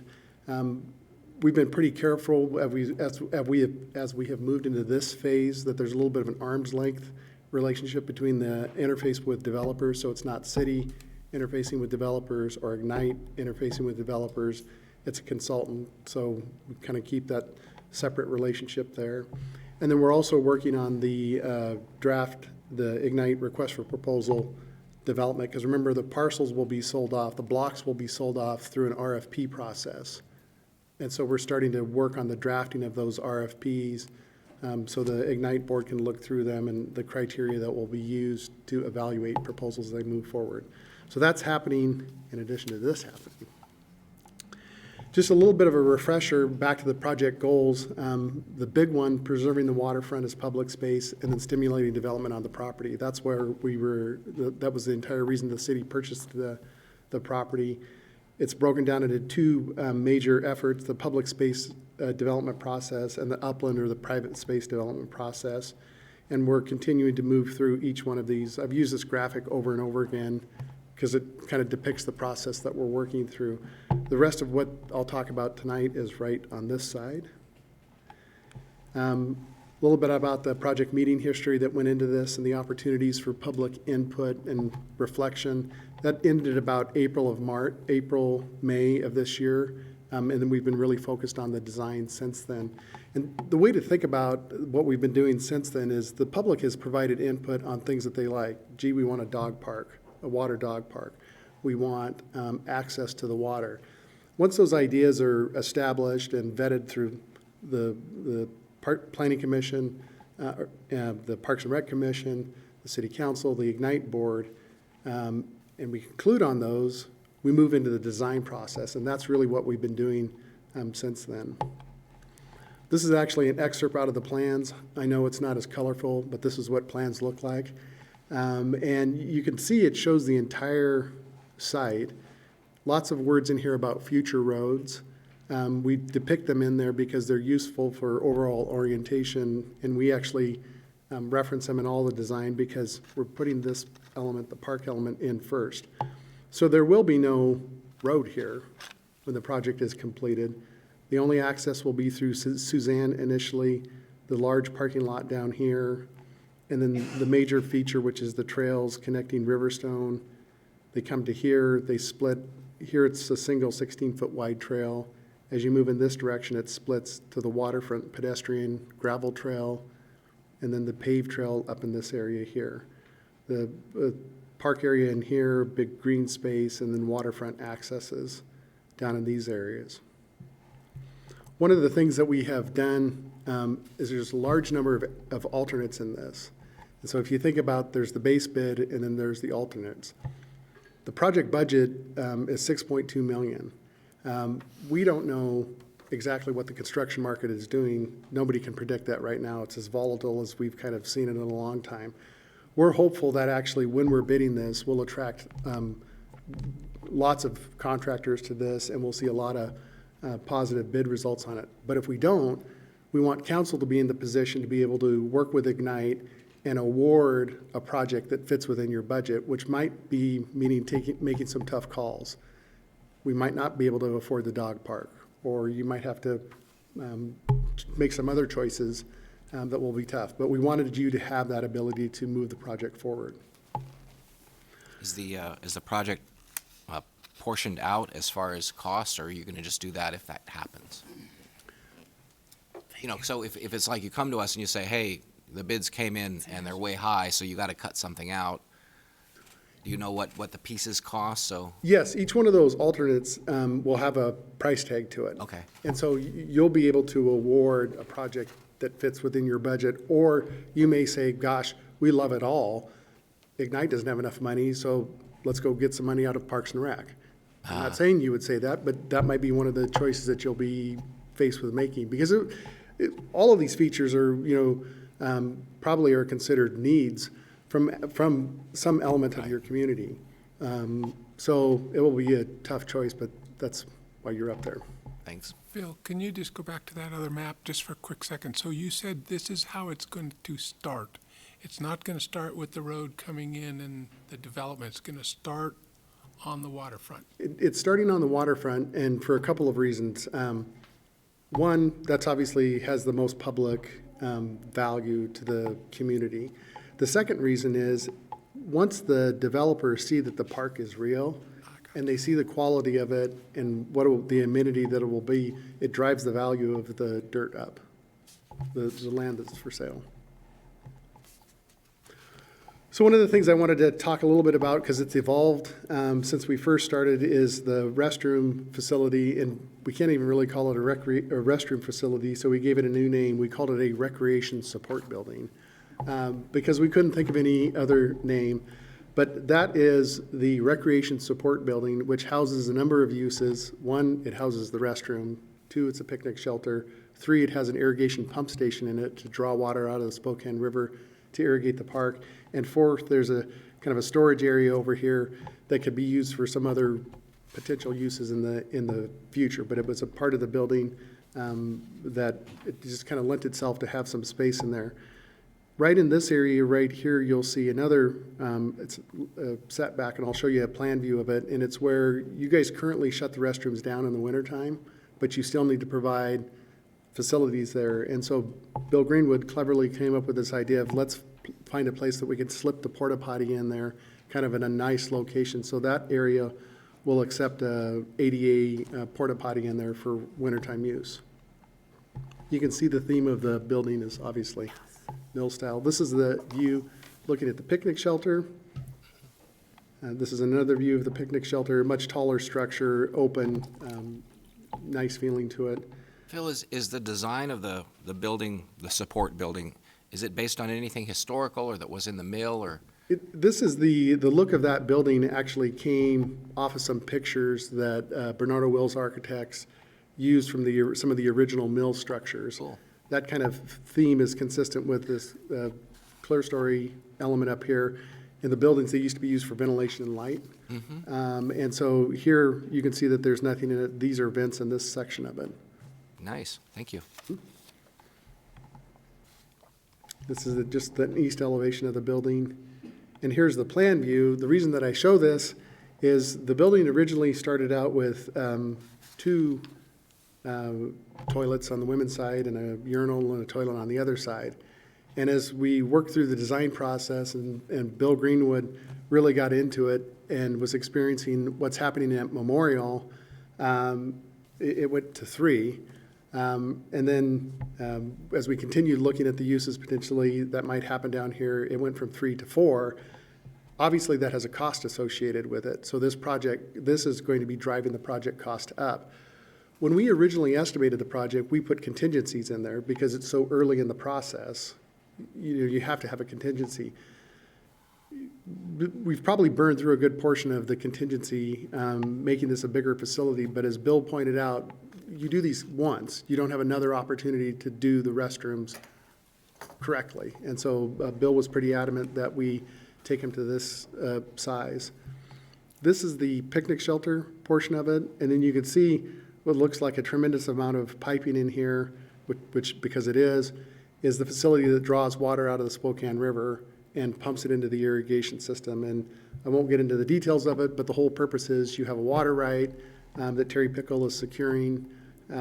It's cheaper than buying water from Terry Pickle for the Parks Department, and so at this time it makes sense to make the investment there. Here's the storage room I mentioned, and then this is the ADA restroom area.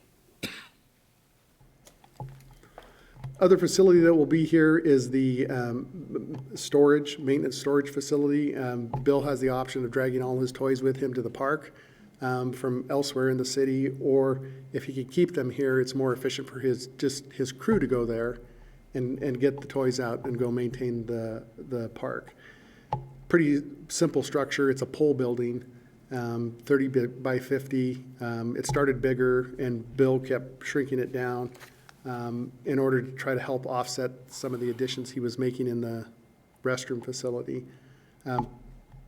Literally, it's a pole building with a flat slab on the inside of it, so it's as vanilla as they come. A little bit of an architectural interest there because it does front out towards, you'll see it as you come into here, and it's in a neighborhood here, so putting a really ugly building wasn't appropriate for the rest of the development. This is just another view of the ad alternates that might be a little bit easier to see. We had to name these things, and they kind of have, this one feels like a grotto. This is a water access down here. This is the inlet where they used to actually pull logs out. And you can see all these different ad alternates in here. When we open up the bids, you will see pricing for each one of those. We'll have a total, and then you'll be faced with the tough choices. Hopefully not. Maybe the bids will come in great, and we'll be super pleased with it, which would be wonderful, and we'll just award everything. Schedule-wise, this is a pretty detailed schedule because it has a lot of stuff that we need to do with Renata. And you guys know the ship that Renata runs is very tight, and so we have to make sure we have things that say staff report to Renata and all these good things. And so we're trying to make sure we're on task. We'll advertise on the 27th, we'll advertise on the 29th, and then we'll open bids on the 24th of September. Tony and I talked about how do you deal with this situation where council is going to award the project, but Ignite's providing the funding. How does Ignite provide input to council? And so the idea was to have that Tony can have a special call meeting with his board on the 30th of September or the 1st of October, right in here, and then they could provide some input to council, at least on Ignite, the Ignite board's thoughts, before you all get ready to actually take action on it.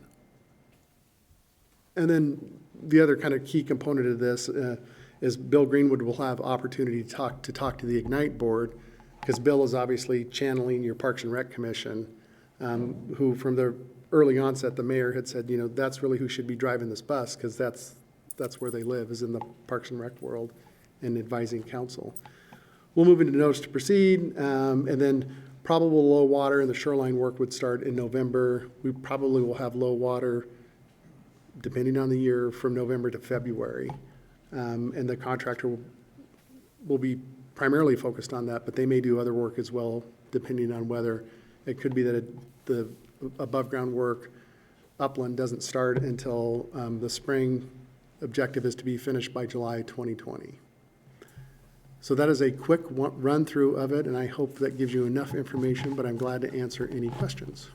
Phil, if you would, just briefly talk about the groups that you've pulled together to talk about the shoreline stabilization, because I know you have reached out to a number of groups to talk about the shoreline and what's best to be done there, and maybe just briefly talk about, because I know you've brought in a lot of people to talk about that. Yeah, sure. The shoreline stabilization I think the council members have probably seen the classic shoreline stabilization where there's riprap kind of laid on a slope, kind of flattened like that. We could do that through here, but we'd have to cut all the trees down. And when we were working through or most of the trees, I should say, when we were working through the community meetings, one of the values that we heard from the community is, gosh, we just love the trees through here. I hope you'll save all of those. It is a real challenge to save those trees, but also stabilize the shoreline from erosion. As we got into the early design process, it's a complex of enough situation through here because you have the river, wakeboard wakes, surfboat wakes, and the up and down of the river, that it was beyond our engineering skill set. So we brought in a coastal engineer from the west side who does this routinely and developed rockery riprap, which it is just kind of what it sounds like. It's rock stacked on top of each other. It's a little more complex to build, but it allows you to preserve the trees. In the process of doing that, before we got to that conclusion, we first engaged the Corps of Engineers, DEQ, Department of Lands, KEA, the Coeur d'Alene Tribe. I think that might, there's one more in there, Avista, in order to get their input on it. The idea is that, Coeur d'Alene gets the chance to do this once because it's really hard for you guys to go back and spend money maintaining expensive facilities. So the idea is to do it right here, create a demonstration project that all those entities can point to. The tribe was super involved with providing input in what they thought was important there. And obviously the trees and the environment and keeping the water cooled was important. And so that's why there was so much effort put in that shoreline stabilization segment of the project. It's easily been the hardest part of the project to design and figure out how to build cost effectively. Bill, along those lines, when you look at that type of riprap that's set up to save the trees, does it fit in the budget? Yes. Well, let me back up. No, that is one of the hiccups. Remember, we went out and pursued, when I say we, Ignite, pursued a grant through the Restoration Partnership. It was the very first year that Restoration Partnership was offering money. We applied for $1.2 million, and they said, no, you don't make the cut. So we applied for $1.2 million to build that shoreline stabilization. Currently in the budget is $250,000. So we've revised the design a little bit to try to cut back the cost of it. And our current estimate on it is it's just pushing $1 million. So the project is $750,000 in the hole immediately from a budget standpoint. And when I mentioned earlier the contingencies that we were going to dip into, we dipped into some of that, but what it also forced us to do is actually go back and, without getting into too much detail, start redesigning some of these streets to minimize some expenses that we had up in here, earthwork expenses, and to use that money to offset our shoreline offset over here. Because our approach to it is, you guys have given us one budget to work from, and that's what we're trying to do. So you end up getting forced back and looking at some of the early decisions, say, well, gosh, we would love to build Atlas at a really gentle slope in here, but we can't afford to do that. So it's going to be a little steeper slope in here, which isn't great. It still meets all the codes and standards, but it will allow us to save a bunch of earthwork money that can be used down in this area. So those are the trade-offs you end up going through on a project like this. So when you talk about alternates in my head says it's more than what is normal.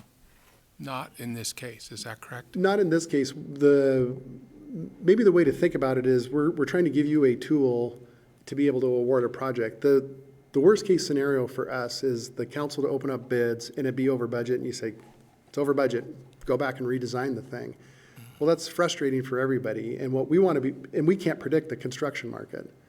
So what we want to be able to do is to provide the council with a menu, and you now get to make the choices of saying, okay, here's what our budget is. We like all these things. Do we figure out how to add more to our budget, or do we cut something out? And that's where Bill Greenwood's input in Parks and Rec Commission will be important, because he'll be able to say things like, I could add that later. I can't add this later. I need to have this now, because it would be so difficult. So that's the idea of the alternates, is more of a tool for awards. Every time I heard alternate, I go, Yeah. oh my. Kiki. So in those add alternates that you have, are they prioritized by number based on significance of how easy it is to do, or public input, or timing? Not in this configuration. When we come before council, we will provide those recommendations and a snippet of information on, here was the feedback we received on water access. Very important to the community. You can't really build it later. And each one of those would have some criteria for you all to consider. They're not in this one. They're just randomly numbered here. So just housekeeping, remind me, when the bids are open and the low bid is the base bid, But does the low bid plus the total of the chosen ad altered still have to be the low bid? That's a question I'm going to be working through with that gentleman over there. That's going to be important to know before we Yep, yeah. get into this discussion. Yeah, because, and honestly, the answer is in all the different cities I work with, different city attorneys interpret that differently. And so it boils down to, we have a philosophy on how we think it should be done, but different city attorneys seem to give me different direction on it. So that's one of the things we'll talk to Mike about. Yeah, I think a lot of it is how you write your specs or write the bid process. And so if you alert people to this is how we're going to work through that, then they know, and that's the rules. You know, I think where That's why I it asked gets about the problematic priority is list. if you haven't really set out any rules, Right. and then you go, oh boy. Yeah. So. And we put the language in the bids, what the basis of award will be, but we'll work through it with Mike and his team to make sure it fits their objective or requirements. Anything else for Phil? Thanks, Phil. All right, thank you very much, Thank you, appreciate Mr. it. Move on to announcements. Any member of council have an announcement? Kiki? Just one, I'm going to attend a meeting, I believe it's tomorrow morning, and it will be with some folks from the State Historical Preservation Organization with some further information regarding the city of Coeur d'Alene becoming its own designated entity. So there should be a summary or else an ordinance brought forward based on what comes out of that meeting tomorrow. All right, thank you. Dan? Actually, question for Renata. Since the, filing for city council candidates is coming up and all of that, and just, I'm curious, and there might even be some others in the audience curious, but as you get different components, which, like the treasurer, you gotta have a treasurer certificate first, will those be posted? Do you do that as they come in, or how's that work? Sure. So the City of Coeur d'Alene's website at cdaid.org/elections has all of the candidate information, including any of the forms that have been filed. So as soon as I receive those forms, ensure their accuracy, I will post them to our webpage. So generally within 24 hours of receiving them, we'll post them to the website. So you will find the political treasurer appointments there currently. And during that period of time between August 26th and September 6th, any of the declaration of candidacies will be posted there as well. Great, thanks. Dan? Thank you, Mr. Mayor. So on that same line, and this isn't a shameless plug, but it kind of is that the book that I wrote, which is called Running for Local Office for Dummies, is available in this library. I have donated a copy to the library, so if you would like to have one, you can check it out upstairs, but the library just closed. So come back tomorrow and see if it's checked out yet. The librarian, Betty Amon, has told me that it is in the collection and available, so yay. I also attended the art dedication last week, and I got to say that, were you going to say something about that? Okay, thank you. I love that art because it's historical, and, it tells something about us. It was really well done. I mean, I thank the Idaho Forest Group for donating for the logger that was just in there. I hear the Suffragette is the next one that's coming in the series, and there's just a lot of good artwork. I love it. It hits on all cylinders. Also wanted to say that last Tuesday, I went to the County Commissioner Board meeting with Ms. Snedeker to talk about the blackout, and they are the ones who are supposed to run our Office of Emergency Management, and discussed with them if there was anything else that could be done to get the word out. I'm sure that, like the rest of you, you probably got a lot of phone calls or texts, people asking you what was going on, and we just don't have, we're not privy to that information because the county is the one that's supposed to deal with emergencies. So the commissioners will be looking into it. That's really great. Also wanted to say what Susie said about the form, the application to be on those committees, and I know those committees are for Envision CDA. That's not really public participation. They want special focus committees, but I still believe that we shouldn't have litmus tests or submission of credentials to serve on a committee. That any active citizen who wants to participate should be able to participate. The final thing I'm going to be bringing up is regarding my announcement, which appeared in the paper last Friday. There was some editorialization that took place over my announcement that made it sound like I was accusing you all of being corrupt. And that was not the case. That's not my opinion, and that was not what I put in my announcement. The announcement mentioned some items where we disagree, but it was nothing that I haven't said up here before. But yet, there were people who contacted me who were upset about what was put in the paper because the language was very accusatory. But that was not my intent. I shouldn't have to apologize for something that someone else wrote, but that came across as if it came from me. And I know we deal with that a lot being elected officials, but I am going to apologize because it was not my intent. I don't believe anyone on this council is in the pocket of a developer or under the influence of one or whatever the accusation was. That was not my intent, and these are all good people up here. Thank you.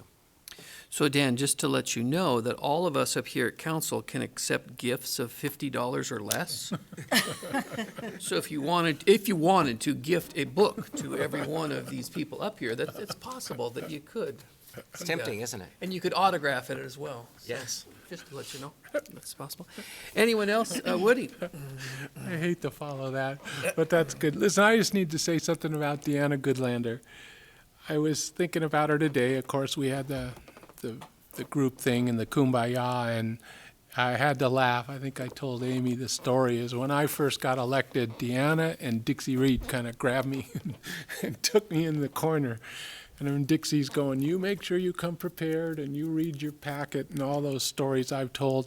But Deanna was the one that kind of took me to the roots of Coeur d'Alene. You know, her dad was the first NIC president, and she just embodied and envisioned and pounded into me that our history in Coeur d'Alene is important. And I think I've stood for not closing a sledding street, and I always think back to Deanna telling me how important some of our roots are and how hard it is to change.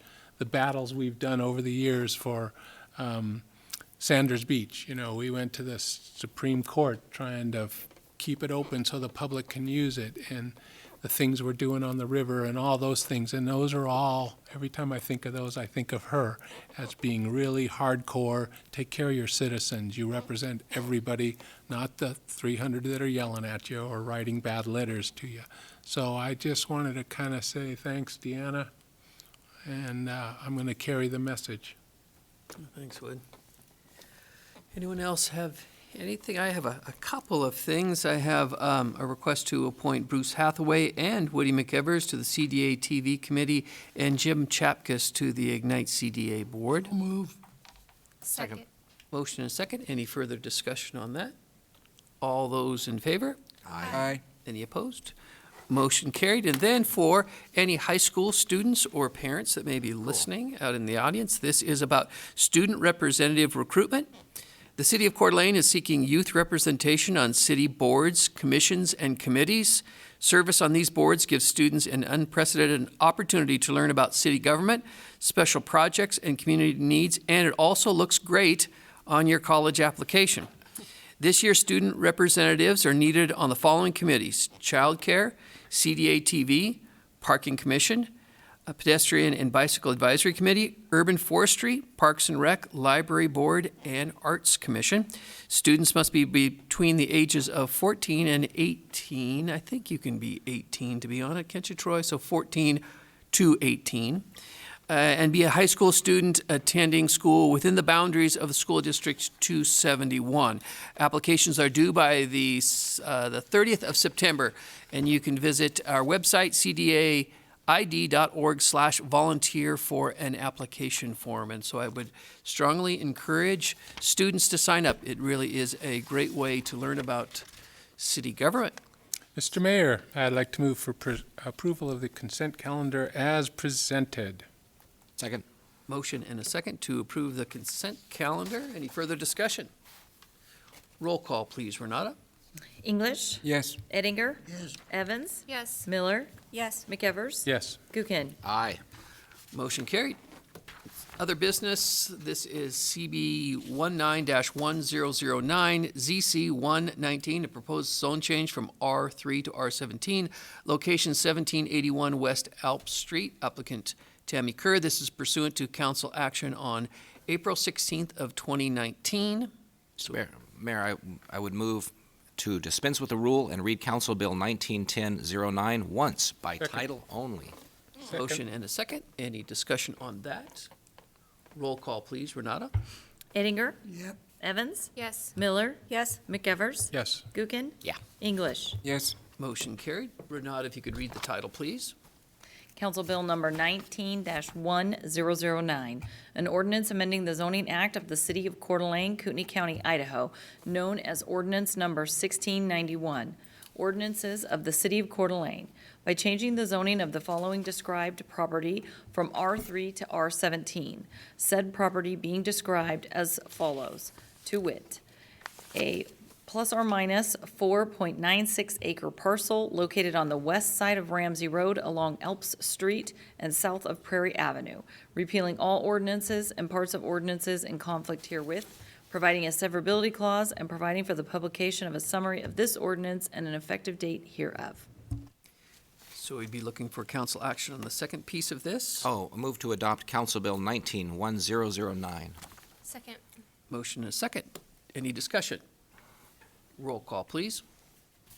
Edinger? Yep. Evans? Yes. Miller? Yes. McEvers? Yes. Gookin? Yeah. English? Yes. Motion carried. Okay, so motion to, I'm sorry, introduce it, or I was cut you off, sorry. Oh, that's I okay. apologize. So this is CB 19-1010, ZC2-19, a proposed zone change from MH8 to R17, location 601 West Niter, applicant Habitat for Humanity, pursuant to council action April 16th of 2019. Motion to dispense with the rule and read Council Bill number 191010 once by title only. Second. Motion and a second. Any discussion? Roll call, please. Evans? Yes. Miller? Yes. McEvers? Yes. Gookin? Yeah. English? Yes. Edinger? Yep. Motion carried. Renata, read the title, please, if you would.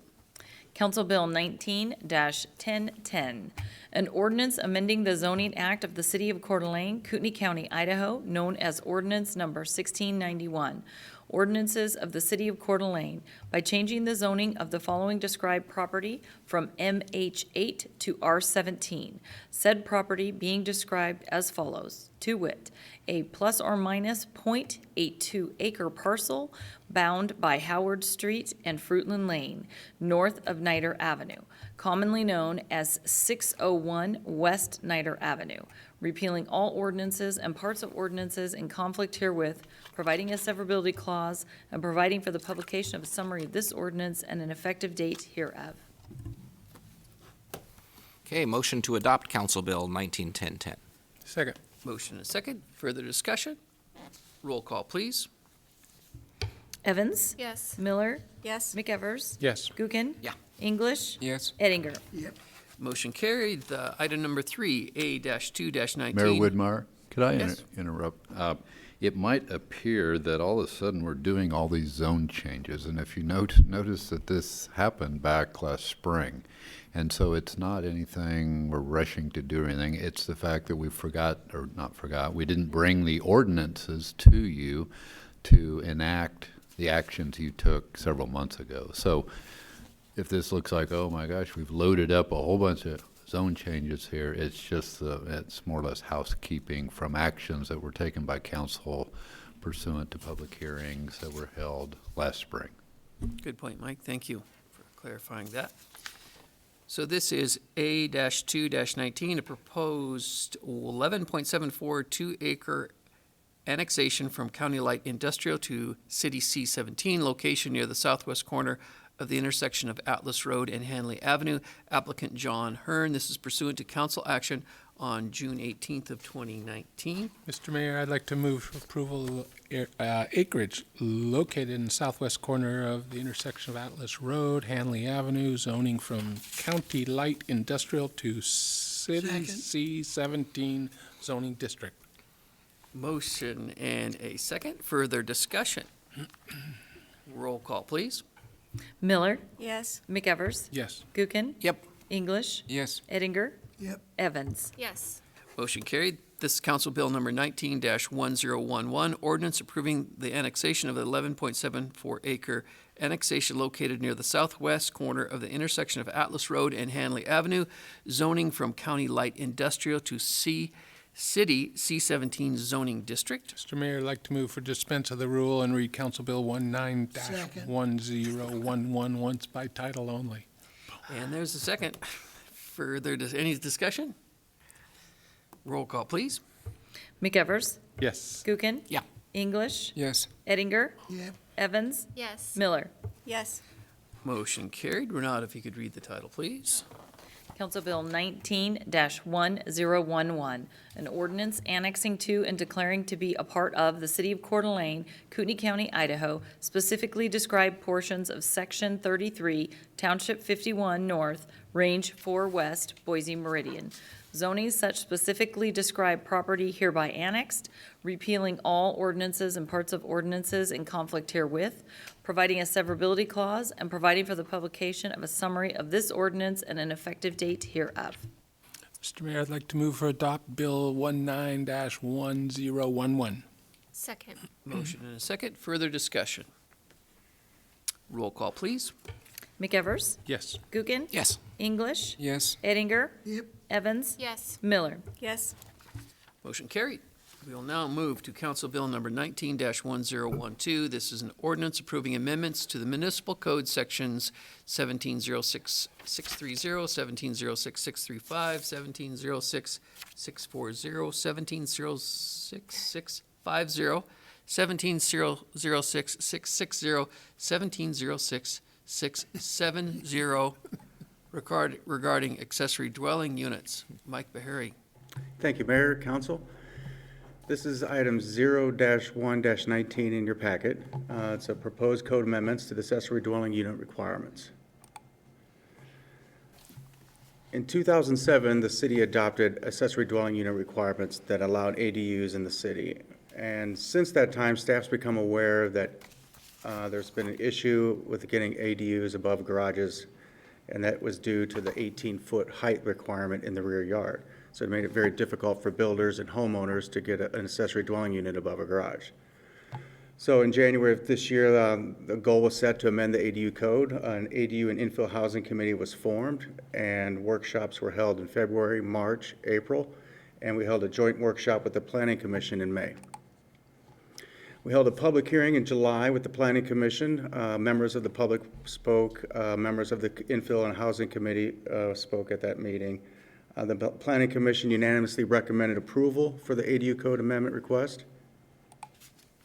These are the members of the ADU Infill and Housing Committee members. We have members from architects, realtors, builders, just a wide variety. We got Habitat for Humanity, just a good range of people that I'd like to thank. They put input into this code, and this is the final outcome is what is before you today with all their input and review. There are 9 items that we're going to go over today. First one is that just the basic, the ADU unit size, but ADUs are allowed inside single-family residences. They can be attached, and they could be detached. So the current code allows ADUs a minimum of 300 square feet to a maximum of 700 square feet, and the ADU shall not exceed 40% of the existing primary dwelling unit. The committee came up with a no minimum unit size, maximum of up to 800 square feet, and the ADU shall not exceed 75% of the square footage of the single-family residence. This is the issue with the 18-foot height requirement. You can see this illustrates the 18-foot height max of the current code and how difficult it would be to get a unit above a garage. This is a 24-foot height requirement, and you can see an ADU can be able to be built above a garage. So the existing code has a height of 14 feet for a low slope roof, 18 feet for a higher slope roof, and the proposed code says a maximum height of 24 feet for units above garage and 18 feet for one-story units. There will be allowable projections per the existing code, such as chimneys and antennas they can project, but railings and parapets could not exceed the maximum height. Owner occupancy is the next item. The current code says an owner of the property must occupy either the primary residence or the ADU. The proposed code changes does not require this unless the property is a short-term rental. Then if the property is the short-term rental, then one unit must be occupied by the owner. Parking and the size of the space.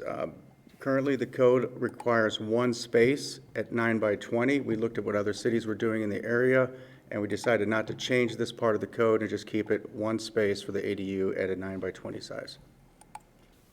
The next item is design standards. For the current code, there is some design standards required, but the current code, we decided not to have a requirement for new detached ADUs, so the design could be different than the single-family residence. However, if it was in addition to the existing structure, that shall be designed consistent with the existing roof pitch, siding, and windows of the principal dwelling unit. So that would stay the same there. Here's an illustration of an ADU that's different from the single-family residence, allowing the architect the freedom to design the ADUs that are detached. The next item is existing garages can be converted into ADUs. The current code does not have a provision for this unless they meet all the setback and height requirements. The proposed code change allows existing garages and sheds to be converted into an ADU provided that the structure can meet the current adopted building codes and that is not over the property line or in the city's right-of-way. Here's a couple photos and illustrations of how existing garages are converted into ADUs. Here's another one. And the next item is setbacks. The current code allows ADUs to be 3 feet from the side property. The committee felt that this was a little bit too close for ADUs, so they recommended 5 foot to side property lines. However, if you have an alley, you could be 3. But if your rear yard was next to someone else's rear yard, you would have to maintain that 5-foot setback. Quick question. So would that apply to garages already in place that are converted? The existing code, if you wanted to do the existing garage, they do not have to meet the new code. They can be converted as is. Gotcha. Thank you. That's right.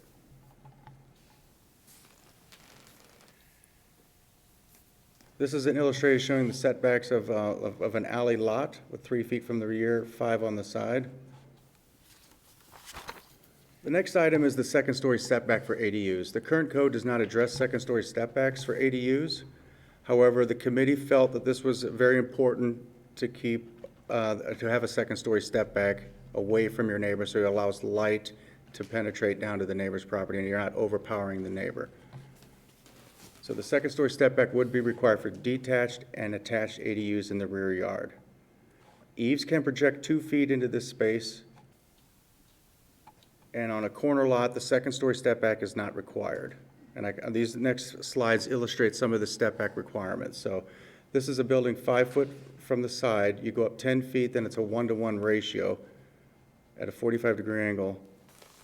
And you can see how the second story fits in there. And it still allows light to pass through to on the adjacent property. Here's another illustration of a second-story step back, allowing a balcony in this area and a 2-foot eave projection. However, this shows the side yard setback and the eave extending beyond the 2 foot, and this would not be allowed. Here's the second-story step back on a corner lot showing this is the corner side on the street side, and this would not have to be required to have the second-story step back, but adjoining a side to your neighbor, you would have to do the step back, so this would not be allowed, this part of the building. This just illustrates how it functions along the rear of the alley. It starts 15 feet on the property line, and it's 45-degree angle to 1-to-1 ratio. So the structure can be built anywhere in this area. This is an illustration showing 3 feet from the rear property line, showing the eave projecting over, and that would still be allowed. And this is if you're from a rear property line, a non-alley adjacent to your neighbor, you'd be 5 feet setback, and then the 1-to-1 ratio. The last item is lot coverage and pervious surface. The current code does not address lot coverage. The committee felt that this was important for ADUs and to have a pervious surface requirement. So there's a 30% pervious surface requirement for all lots with an ADU. The next slide kind of illustrates some pervious surface. This is 33%. This is 29%. And that was the last item. That concludes my presentation. The decision point tonight is on the proposed ADU code amendments to whether to approve, deny, or to direct staff to make changes. Questions for Mike? Woody? So Mike, you guys put a lot of effort into this compared to what it was? Do you think it's, I mean, I don't mean to put you on the spot, but it seemed like a pretty good compromise. It looks like they tried to address, the garage thing is huge just because they're already there. Right. Everything else is kind of, if it's new and you're going to build it, here's the restrictions. Yeah, we went through a lot of workshops discussing each one of these items, and some of the workshops just took one day on those, on the second story step back alone, just was a big discussion item. We came back with different proposals and different views and discussed this intensely about how this should work, and then we also discussed the part about the existing garages and how we should allow those. Okay, and on the impervious surface thing, that's always about rainwater and snowdrop and all the things that we are to keep on our own property. Is that correct? That is correct. And that's kind of what you guys squeezed it down and try and make it work, so it's not just a concrete jungle in your backyard. That is correct. There was allow for some green and open space, but if you meet the minimum setbacks of the setbacks and you don't have much paving, you're going to meet this requirement. This is just for someone that just wants to like pave their whole lot over. Easy maintenance. Yeah. You don't have to mow, you don't have to blow. Thank you. Yeah. Other questions? Dan? Thank you, Mr. Mayor. So you talked about projections on the roof, chimneys and antennas, no parapets. So Right. if the barbarians are coming, we can't shoot them with arrows. What about this roof access thing? This is not allowed in this one. Good. Thank you. We didn't want any balconies or someone to go 24 feet and then put a railing up and access Would a the widow's roof. walk or something like that? Right, so that is not allowed. Perfect, thank you. You talked about the side yard setbacks. What about the areas in town where the side yard has to have like 10 feet on one side and 5 feet on the other? They still have to maintain that, the 10 and the 5. I can go to that illustration real quick. So if you're in town, you have a 5 and a 10, you still have to maintain that part. The main part we're talking about is in this rear 25 feet. Okay. If you're in this rear 25 feet, you can be 5 and 5. But once you come out of the rear 25, you have to be the 5 and the 10. And, So go ahead. and if someone was building their ADU in this location, they would have to be 10 feet. Okay, good. What about the 0 foot rule? That does not apply anymore unless it's in the R17 and it's a townhome. We amended that code last year. Thank you. And so it seems like if with the impervious surface set at 33 and you had those slides up there, it seems like it could be really tight in some of these like downtown lots where the lots say it's a substandard lot and the house is already sitting on 50% of the property or more, and this thing can be up to what, 75% size of the house. It seems like that would really be dense. I mean, I don't think it's a density thing, but it seems like it's really packing a lot of wood on the property. We looked at that intensely, and as you can see, this is a setback of 20 feet from the front and 25 from the rear. So this house is built to the full distance of the zoning code, and that really never happens. Usually, they're not set back clear to this spot. And even if they did, they could still meet this 33% ratio. We kind of looked at it. So it's kind of difficult to not meet this one. And the committee was okay, because I respect a lot of people on your committee, all of them. Yeah. And they were okay with this. They didn't think it would be too dense or too, No, they did not. forest They of thought houses. it was important to have this kind of open space requirement, and they thought that 30% was a good number. Okay, thank you. Any other questions for Mike? If no other questions, we'd be looking for council action. Mr. Mayor, I'd like to move to dispense with the rule and read Council Bill 191012 once by title only. Second. Motion and a second. Any further discussion? Roll call, please, Renata. Gookin? Yep. English? Yes. Eddinger? Yep. Evans? Yes. Miller? Yes. McEvers? Yes. Motion carried. Renata, if you could read the title, please. Council Bill number 19-1012, an ordinance providing for the amendment of the following sections of the Coeur d'Alene Municipal Code: 17.06.630, 17.06.635, 17.06.640, 17.06.650, 17.06.660, and 17.06.670, providing for the repeal of conflicting ordinances, providing for severability, and providing for the publication of a summary of this ordinance, and providing for an effective date hereof. Looking for the second part. Mr. Mayor, I'd like to move to adopt Council Bill 191012. Second. Motion and second. Any discussion on this item? I'd like to say, same thing. Go ahead. Maybe we're going to say the same thing. I just wanted to thank the committee for all their work on this and for vetting it, evaluating, studying it, and coming back with a strong recommendation to us. I know they spent a lot of work on this, and I really appreciate it. I was thinking the same thing, and it was a cluster, and they seem to have fixed it up, so we're grateful. Thank you. Any further discussion? Roll call, please. Gookin? Aye. English? Yes. Eddinger? Yep. Evans? Yes. Miller? Yes. McEvers? Oh, yeah. Motion carried. Move on to Resolution 19034, the proposed amendment to fiscal year 1819 budget and scheduling a public hearing for September 17, 2019. Bonnie. Good evening, Mayor Whitmire and City Council members. Tonight, we are asking for approval for Resolution 19-033, which will amend the 2018-19 budget by $4.9 million and set a public hearing for September 17th. Idaho Code allows the City Council at any time during the current fiscal year to amend the appropriations ordinance to reflect the receipts of revenues and/or the expenditure of funds that were unanticipated when the ordinance was adopted. The city each year adopts an amendment or amendments to the appropriations ordinance. Unanticipated expenses are being funded by three categories: unanticipated revenues, assigned fund balance, and unassigned fund balance. Assigned fund balance is being used for project carryovers that were budgeted in the previous year, and undesignated fund balance is used for expenses not covered by unanticipated revenues and/or assigned fund balance. This fiscal year, unanticipated revenues were mostly generated by the revenues the city receives from the state gas tax, sales tax, and liquor tax. Also, interest earnings were higher than anticipated, and this amendment includes $607,000 of revenue from proceeds from capital leasing. The proceeds from capital leasing is for the loaders that the street department is leasing. The city is required to record the total purchase of the loaders as an expense and an offsetting revenue of lease proceeds. You will see the $607,000 showing up in both the revenue side and the expense side.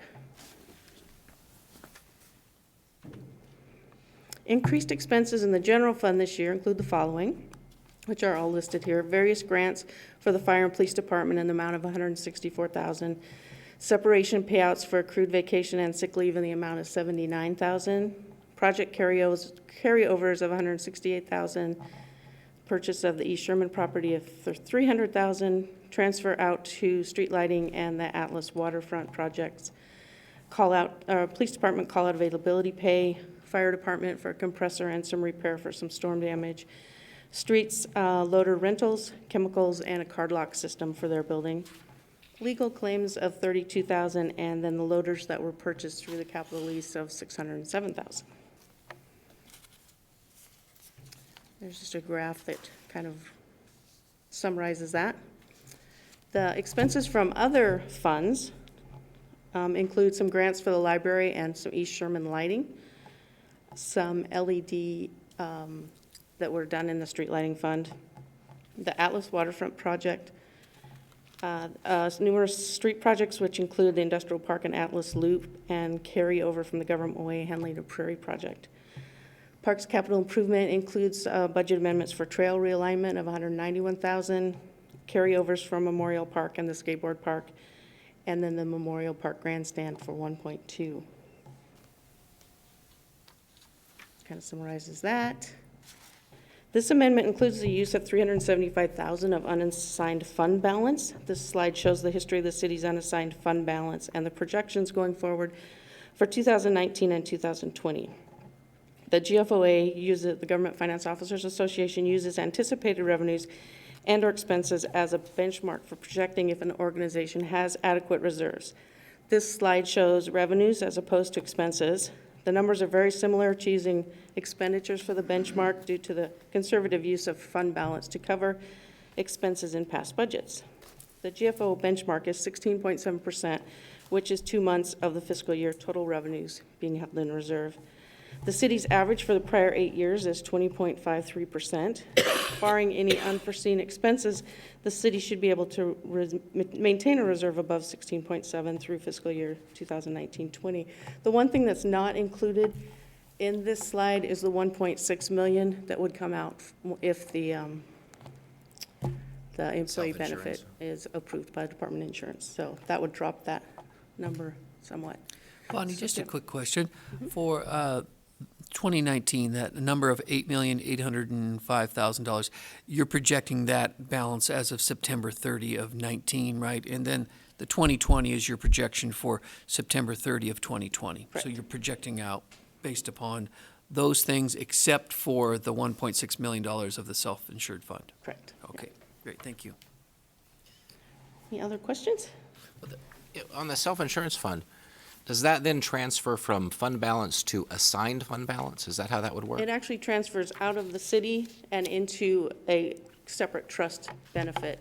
Wow, okay.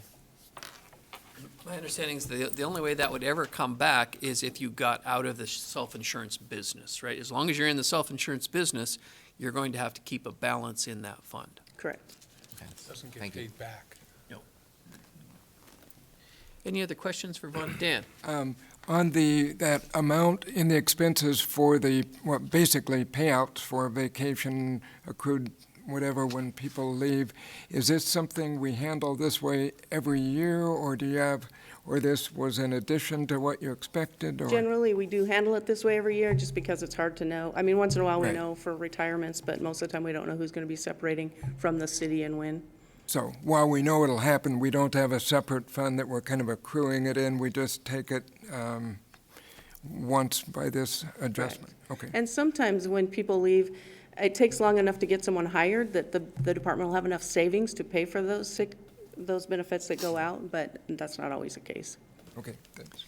Bon, just one more question on the Parks Capital, the Memorial Park Grandstand, the $1,278,000. There are Ignite funds that are coming forward to pay for a vast majority of that. Correct, yes. Right. We are paying all the bills for that, and we are also going to capitalize that project. So we need the budget authority for it, but Ignite's paying the majority of it, yes. Right, okay. Any other questions for Vonnie?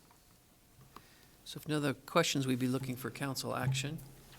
I'd move to approve Resolution 19034, which is approving a proposed amendment to our fiscal year 2018-2019 budget and scheduling a public hearing for September 17th, 2019. Second. Motion and a second. Any further discussion? Roll call, please. Renata? Gookin? Yeah. English? Yes. Eddinger? Yep. Evans? Yes. Miller? Yes. McEvers? Yes. Motion carried. Now, resolution number 19035, approval of a change order number 2 with Trendera Engineering for the collection system telemetry. Telemetry. There you go. Upgrade. Mike Anderson is here. Good evening, Mayor and Council. I am, as always, excited to talk to you about wastewater. And you gave me a very good lead-in, Mr. Mayor, because one of the first things I want to discuss to you about telemetry is, because this project is a little bit old, I just wanted to refresh your memories on what that is. So this screen is our computer that shows the 11 different telemetry stations, or pump stations, which are not connected to us with wires. So we use this telemetry system using radios to send that information back and forth to us. So I could look at, these 2 pumps here and see whether they're running, or this station over here and see, oh, there's something red, there's something wrong there. So that's what telemetry is. The reason we needed the upgrade, here's a look at just a random screenshot. I wanted to get you guys something so you can get an idea of what it is. You can see here at the bottom, this is graph, I don't know if you can quite see it, but it rises up, down, up, down, up, down. That's the pump station level. Going up, pump comes on, and it goes down. Well, you can see here, for example, it went down, but there's not a pump coming on. This is a pump coming on, this is a pump coming on, this is a pump coming on. But all these other times, we weren't able to capture that pump coming on because of the radio signal. Obviously, the pump came on, the level went down, but we weren't able to actually capture that. So that was the need for this project that started actually last year. So what happened last year was, this is change order number 2. Change order number 1 on the left are these PLCs. That's the computer, programmable logic controller. And we had an unknown at the time, which was Not going to get rid of that, are we? that. Sorry, it's the theme of the evening. In that case, we had originally spec'd out a computer, a PLC that was not supported and had some other issues with it. So at the time, you had granted us the, in my opinion, wise decision to change it up to something that will be supported. The only problem was, if you can, this port here that connects to the radios that we had spec'd did not communicate. One of them was a serial port and the other one was Ethernet. You still use serial ports? Right, they didn't work, exactly. So that's what the main portion of this change order is for, to upgrade our radios now, or change the radios to one that can accept the Ethernet port, because who uses serial anymore? Kids. So with that, if you have any questions about that, I'd let Woody. Nancy. So Mike, how old are these things that we're fixing? We last did these less than 20 years ago, but it was about 18 years ago or so. You got an 18-year run out of the old school stuff. Right. That tells you the pumps went on and turned off. Correct. It tells us when the pump came on, when the pump came off, other information too, how many amps it's drawing, that kind of stuff. We can kind of see if we're starting to have problems if a pump pulls too many amps or whatever. And do you know the history on the pumps? So I seem to remember we didn't have pumps. Everything was downhill. That's why the sewer treatment plant is where it is. That is where I think Fernan was the first because they had to pump it up to get it over. Right, and that's all we're doing. We're clearing a crest. The pumps are just enough to get up over that hill. And then, like you said, the rest of the way is by gravity to the plant. So this is a $200,000 treat? Yeah, it's going to end up being, the total's going to end up being $190,000. $190,000. And then you budget that every year? So we're incorporating it into a larger package of SCADA upgrades. So we're incorporating it into that line item of You're hiding it. Well, just kidding. We've always, that's not the only piece of equipment that's running in the middle of the night that we need to know about. So we usually have a line item that is used to kind of cover these things. So you didn't have any problems with the thunderstorms coming through and knocking out stuff for you guys? Like the water department went through? Oh, yes, we did. We did have an issue with that. Okay. So we've got two power feeds, if I can go into it. We have two power feeds that feed into the plant in two different locations. And so when one power feed went off, the one we happened to be on, it switched to the other one. A lot of our equipment did not switch to the other one. So we did have an issue. Again, this system called out our operator because we don't have, we have the capability due to technology to not have to be there at 3 in the morning. But it'll call us at 3 in the morning or at the off time and have the operator come out and say, all right, I need to reset this equipment. So our power switched over, but we did have several pieces of equipment that needed to be actually just turned back on, basically. It's not like you backed up or overflowed or anything like that? Well, we did overflow out of a station onto our parking lot, but our parking lot is one of the only parking lots in the city where it's the asphalt is designed that it goes into a storm drain and goes back into the headworks of the plant. So luckily, both the engineers that originally designed it so that we're at the bottom of the city and most of the flow comes to us, other smart engineers designed it so that if something overflows at our plant, it stays contained. So yes, we did have equipment failures. Yes, we did have an overflow, but no, it did not impact the environment and our discharge. We kept discharging the clean effluent. So I don't mean to beat on you. I keep thinking all this technology. I've seen the water department go through it, and you guys, and it's endless. It's once you start, you're in there, and $200,000 a year. My question kind of goes back and probably before your time. In the old days. Before all this, didn't guys go and look at the pumps or touch them or check them?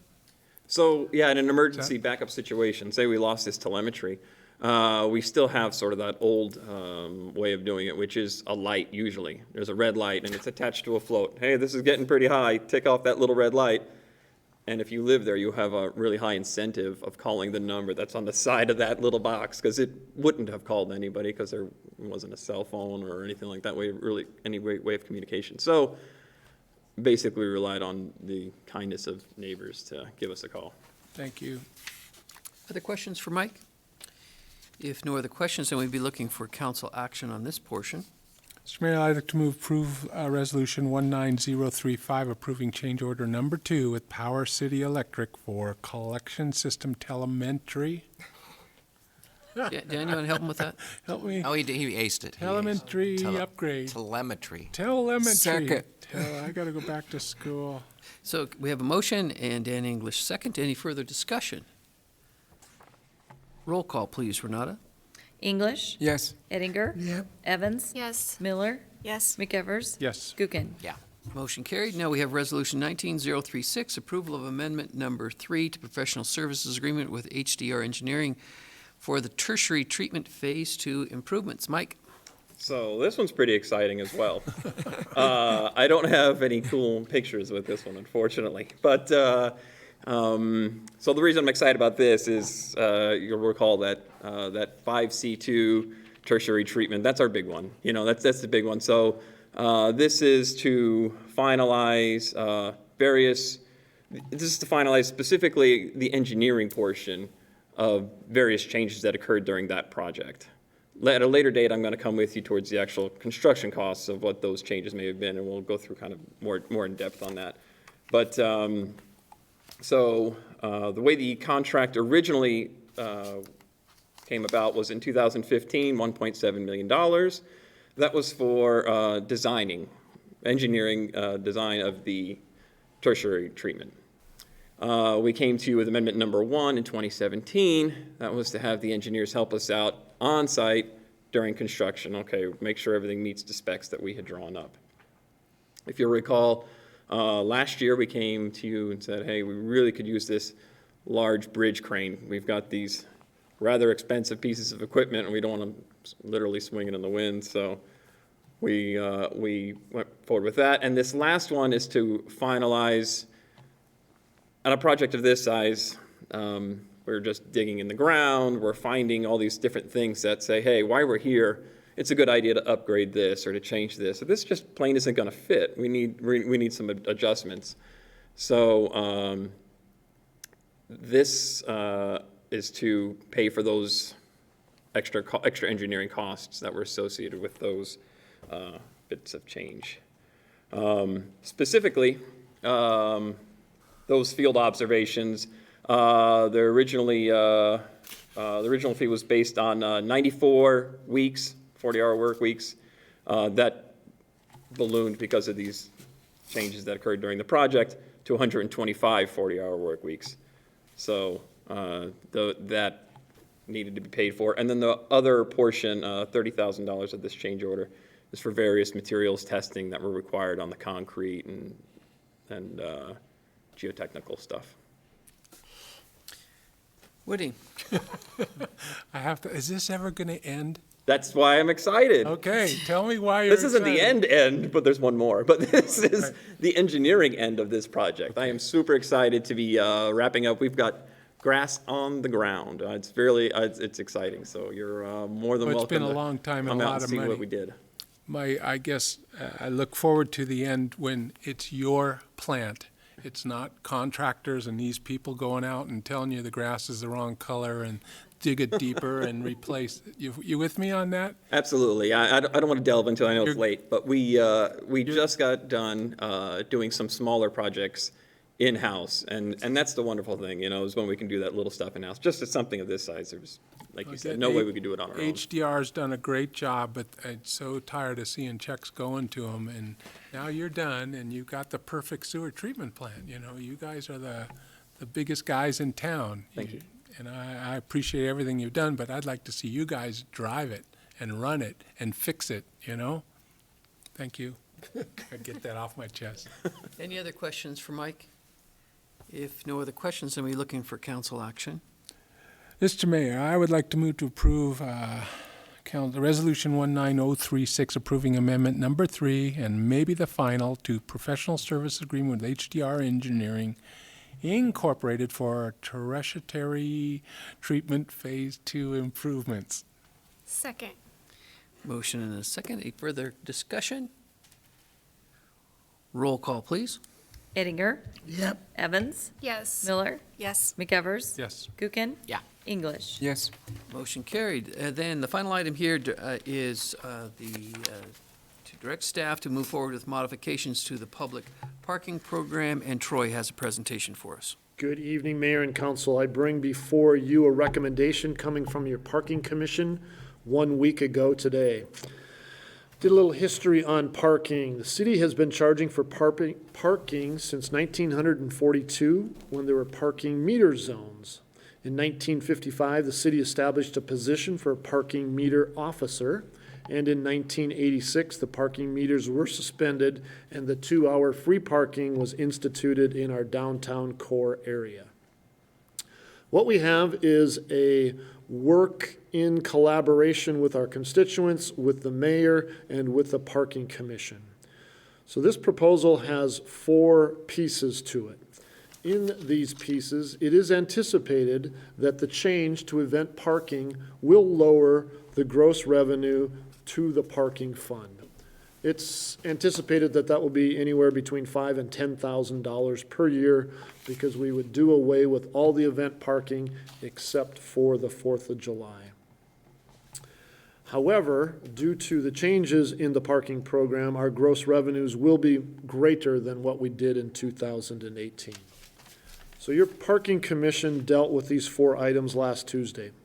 The proposal for item number 1 is to institute an annual pass for Coeur d'Alene residents to use either McEwen or Memorial Field for up to 2 hours at a annual fee cost of $10 per vehicle. So the goal there is to use license plate recognition. We would verify that they're a city resident through driver's license and a utility bill. These details are to be worked out with your permission, and we are looking at an effective date of January 1, 2020. Item number 2 would be to have a pass that would be allowed to those folks that live in Kootenai County, and that would be a fee of $20 per year for 2 hours free parking at Memorial per day, or 2 hours free parking at McEwen. So again, talking about the event parking days, we would propose to take it down to just the 4th of July. We believe that the partnership with the Coeur d'Alene Chamber is very impressive. Those dollars help defray the cost for the fireworks.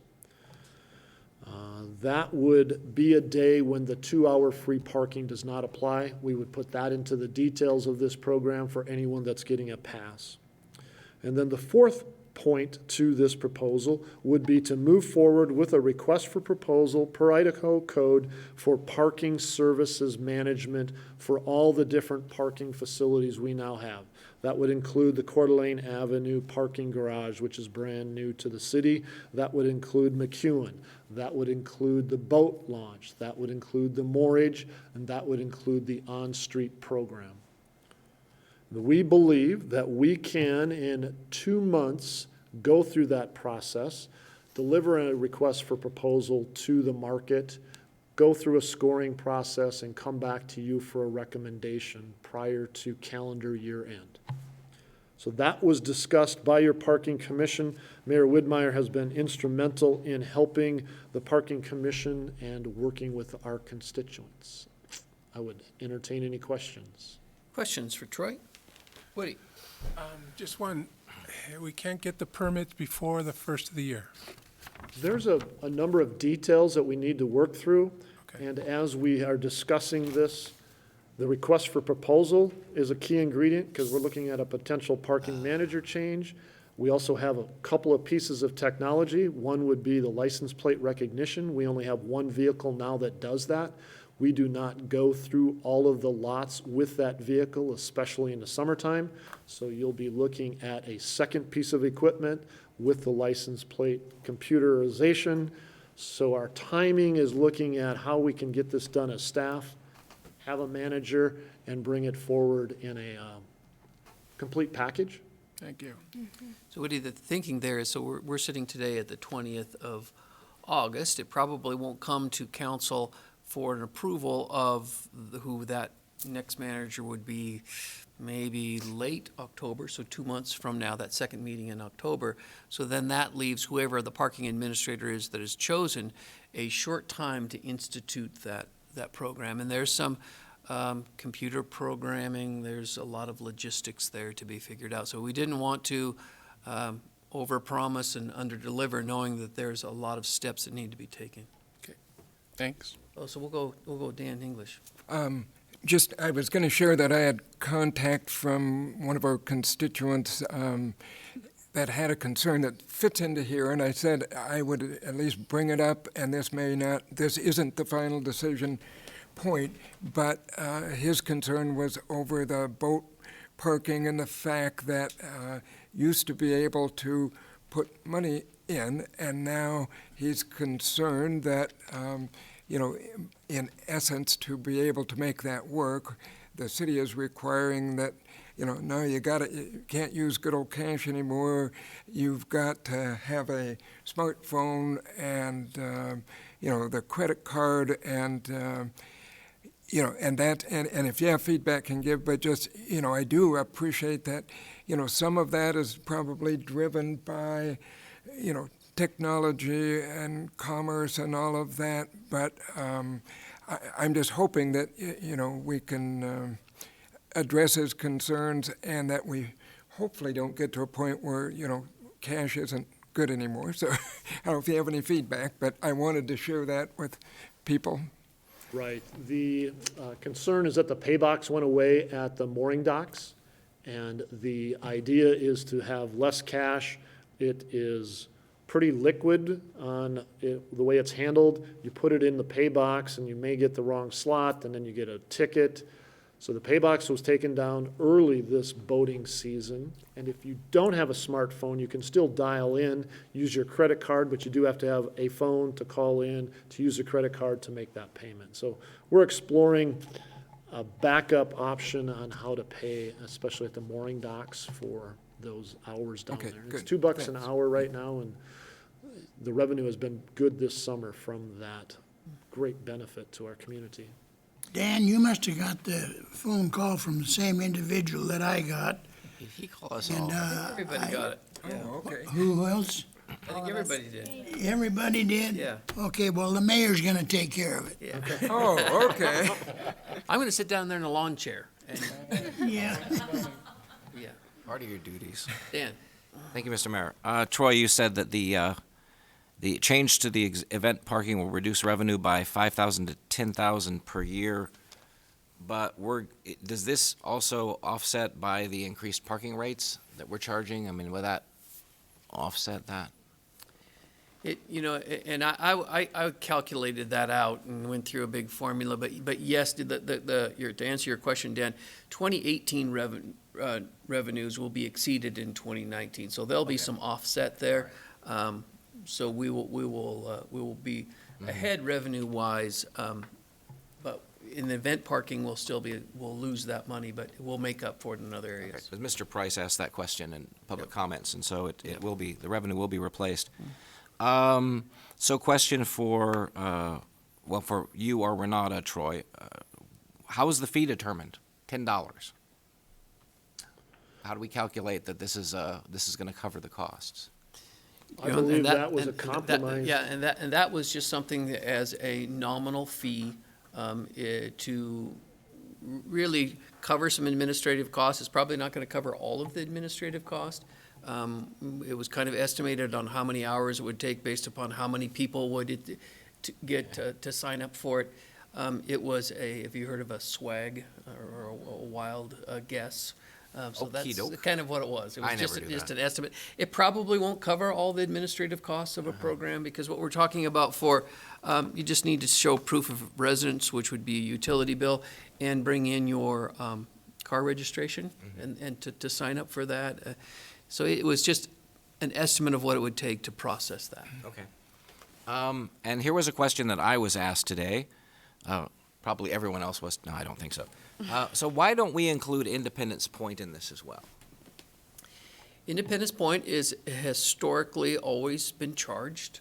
I think that the question came up is that should someone have a short period of time if they wanted to go down there and snap a photo or do something like that?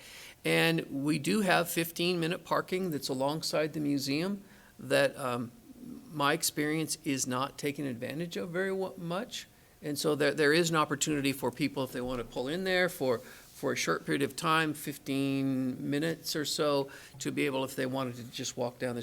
So that part of it is covered, and that it just, historically speaking, Independence Point is the most tourist-operated place, and so it's Highly visible. Yeah, and so it's most demand. So the reason is that we've had parking that was available really close for those people that wanted just a short visit. Is there any feasibility to say, we're doing 2 hours in McEwen, 2 hours at Memorial? Could we do like 15 minutes at, or 20 minutes or whatever at Independence Point for someone who just wanted to go down there and eat lunch or something? And I know, the odds of finding a parking space there are pretty low, but how feasible would that be? That's something that we could certainly study. I think the more things that we throw at it for our park administrators to put into the program, the more difficult it makes. We certainly can study it in the future. Excellent, thank you. Yeah. Mr. Mayor, Yes, I make a motion to direct staff to move forward with modifications to the public parking program. Second. motion and a second. Any further discussion? I've got, Kiki? I just had a couple of comments. As you brought up, this has been evolving since 1942. I don't think that this is the save-all, end-all answer to everyone being happy about what's going on with parking. I am glad that it's going to go out to a recommendation, but all of these inconsistencies throughout lots and changes and confusion are going to be a challenge to put into an RFP. So I think that it's important to note that. Another thing I think is important to note is that we had a recommendation that we spent quite a chunk of change on recently, 2016 or 2017, I think it was, a parking study. And in that study, one of the summary items said that as the downtown area got busier, we should consider going to a fully paid system. So my point being is, I know that this is an evolving process, but when we are fully ignoring expensive studies, we should kind of make note of that as we move forward to what we're doing. I don't know that where this came from. In this particular round, our parking commission has done a tremendous amount of work over the years modifying how these work, and I feel strongly that the city could have done a much better job at informing the public of everything that had gone on, including conversations around how to assist the skateboarders in their ability to park. And the way this came together, I feel like it sheds more of a light on the fact that we need to have a communications person at the city. I think Susie Snedeker said something about that more information about projects and things that are going on, including power outage. I think this points back to a lack of communication that came out of the city in the beginning, and because there was a lot, and still is, a lot of misinformation and confusion that came out of a Facebook group here. So I'm supporting this, but I think that those are important things as we move forward, that the public knows that this isn't going to solve all the problems forever. Any further discussion? Seeing no further discussion, all those in favor? Aye. Aye. Any opposed? Motion carried. Thank Move you. we adjourn. Second. Motion and second to adjourn. All those in favor? Aye. Aye. We are adjourned. Thank you, everyone.